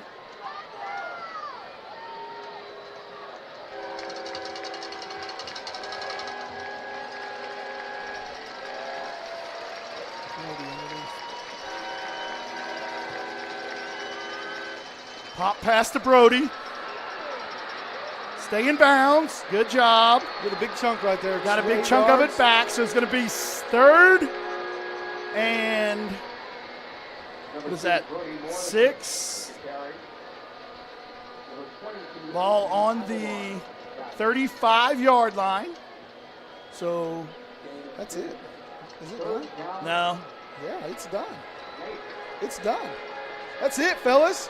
That's it. We got gotta get one. Yeah. Good clock. If we take a knee right here, hold the ball for about 3 seconds, take a knee. There's under 40 left in the play clock, and Elgin Owls are going to be holding up that gold ball. That's it. 7:47. Yep. We're good. We're good. One play. Take a knee, Trace. Give it to Ritson. Hold on to it. Woo! That's it. They can't That's stop it. the clock. That's it. The gold ball is Elgin's. Woo! Yeah, baby! Pigs are Elgin flying! Owls, the 4A state champions in football. Pigs are flying! Hell is frozen over! Helmets are flying! Elgin's holding up the gold ball, Back baby! handsprings. Elgin Owls. Oh! What a great game! What a great season! This is unbelievable! It. Triple zeros. It's over! There. It's over! There. Your Elgin Owls are 4A 2024 state champs! Join us back at Elgin. Yeah, go ahead. Go ahead. Join us back in Elgin. Hey, we're going to have a heck of a party. We're all going to go back to the stadium and welcome the boys back and introduce the gold ball to Elgin here in a little bit. But with that said, stay tuned to Facebook and such, I'm sure, for those times. Yep, stay tuned. Quarterback Club will release all of those times here in a short little bit. With that said, we're going to roll right on into the Ann's Country Kitchen post-game show. We want to thank everyone throughout the season for all their sponsorships, for everything. What can you say about this 2024 senior class, this 2024 Elgin football team? They got the job done today, and they've got the job done all 14 weeks, have answered every single bell. And what can you say? What can you say? Go Owls! Vince, fun time. Woo! Fun time. Unbelievable. Can't get much Great better than that. times. Here's the final Can't get any stats. better than this.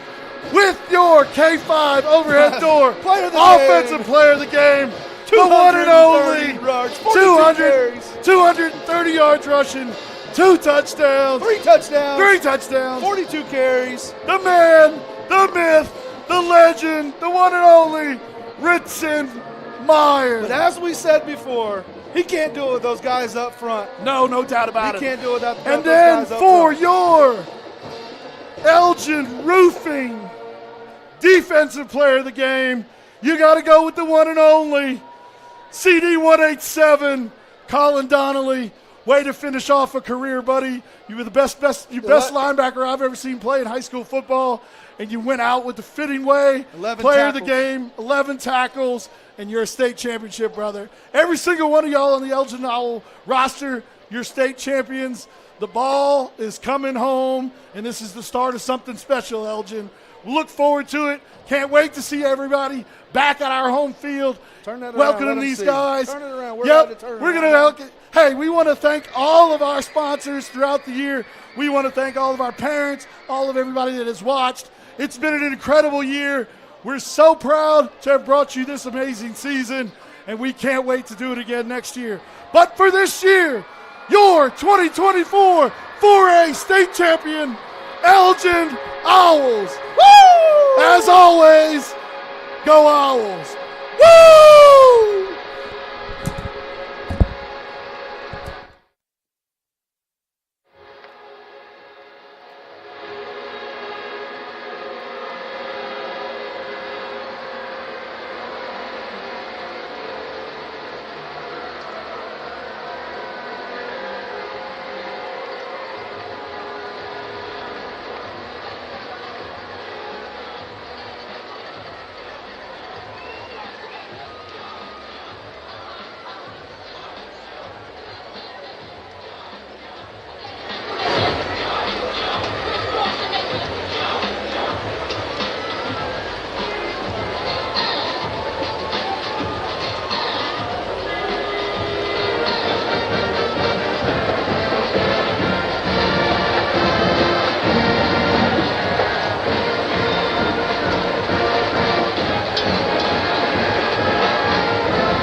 2024 Class 4A OSSAA Football State Championship game. The OSSAA and its board of directors would like to congratulate both fine football teams for their outstanding seasons leading up to this championship game today. You have made your schools and your communities extremely proud, and you both are to be commended for your efforts. Representing the OSSAA in today's trophy presentation is Trinity Johnson. First, the 2024 Class 4A State runner-up, the Tuttle Tigers. Assisting with the presentation from Tuttle High School is Athletic Director John Brooks, High School Principal Matt Schuler, and Superintendent Keith Steiner. At this time, we would like to honor each athlete by presenting them with a medal.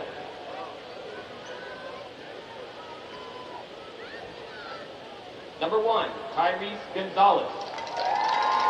Number 2, Darian Kendall.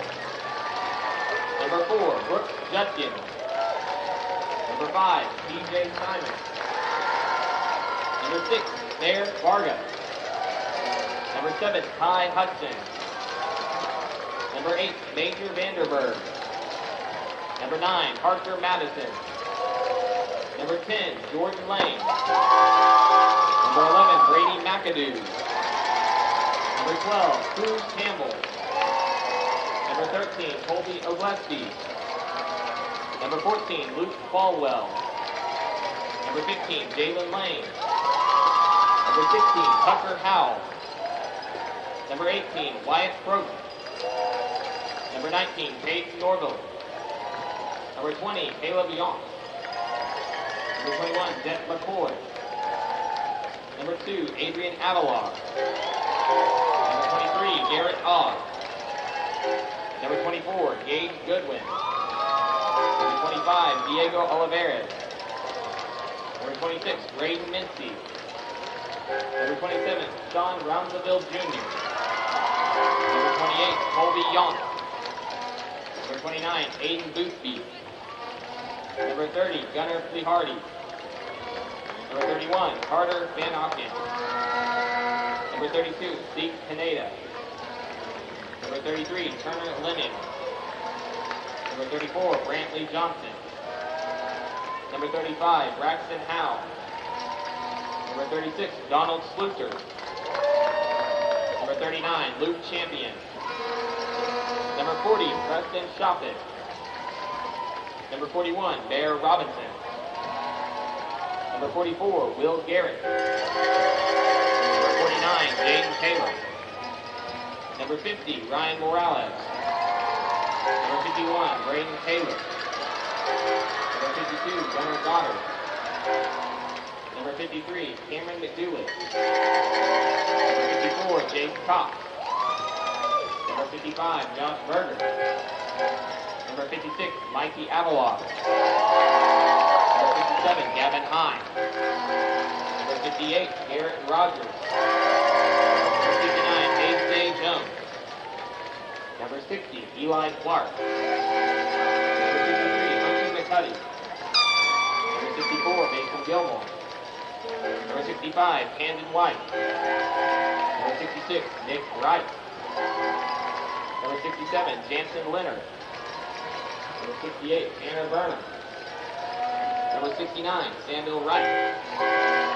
Number 70, Hunter Hillicroft. Number 71, Jimmy Wyatt Whitener. Number 72, Keegan Gibson. Number 76, Carter Say. Number 77, Braxton Evans. Number 78, Hale Harriman. Number 79, Keaton Steiner. Number 80, Hunter Wakeman. Number 85, Easton Elliott. Number 87, Levi Wheeler. And number 89, Braden Baker.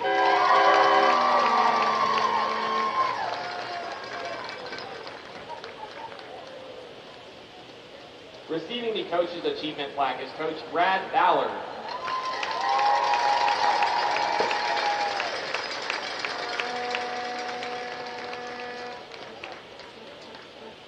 Your 2024 Class 4A State Runner-Up Trophy is presented to the Tuttle Tigers.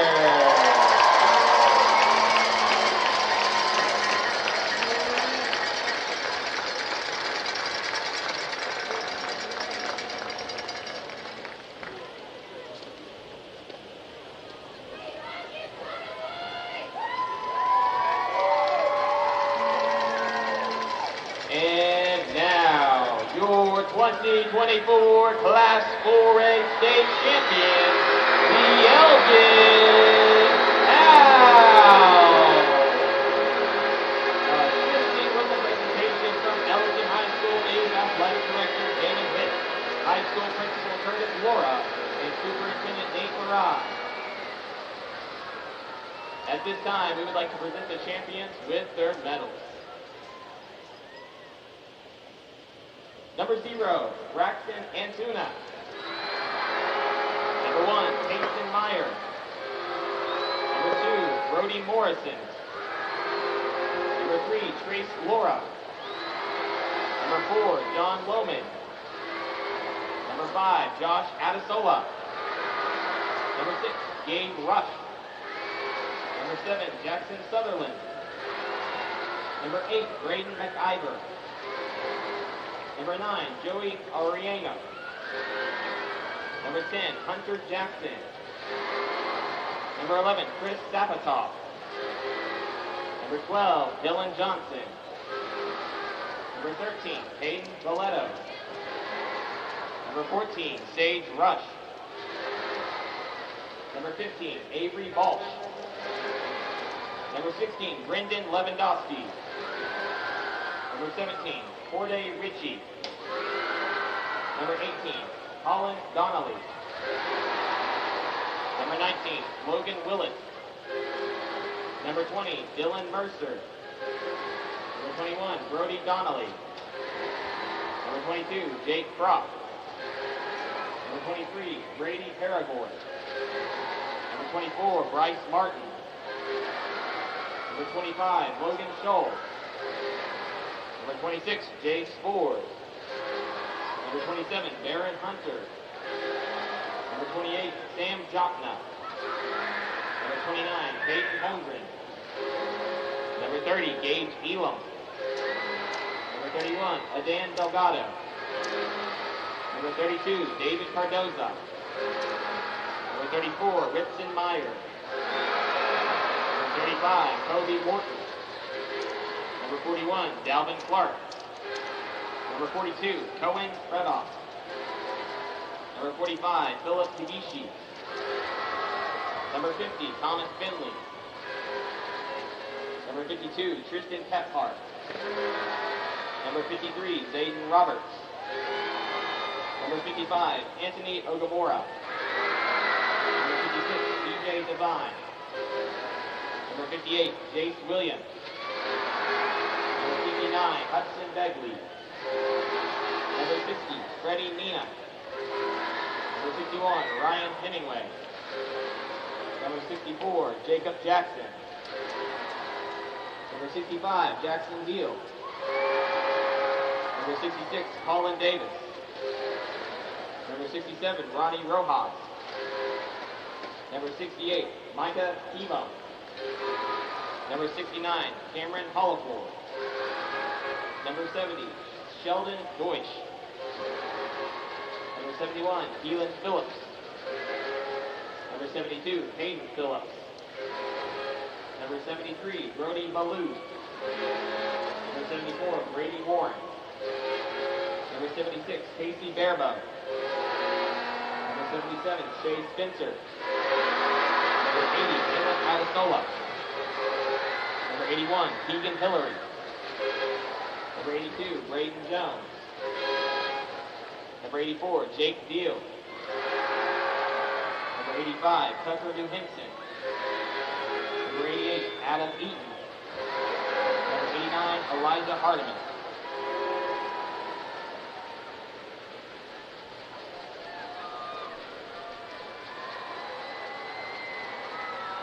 Receiving the Coach's Achievement Plaque is Coach Chalmer Wyatt.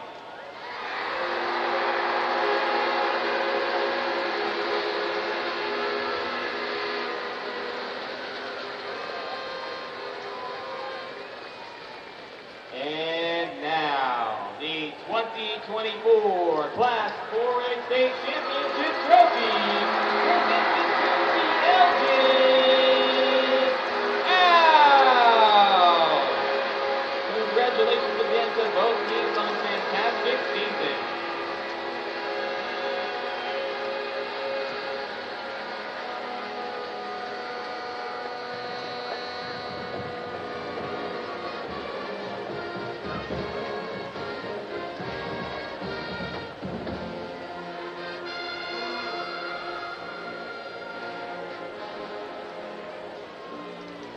Ladies and gentlemen, this is Chris Ballvans coming to a close here in Edmond, Oklahoma. Your Elgin Owls are the 2024 4A state champions. Look forward to seeing everyone during our next season, 2025. Thank you to all of our sponsors. And once again, this is producer Chris Ballvans signing off on behalf of Vincent Saylor, Glenn Brockenbush, and Joe Abshire. Once again, go Owls!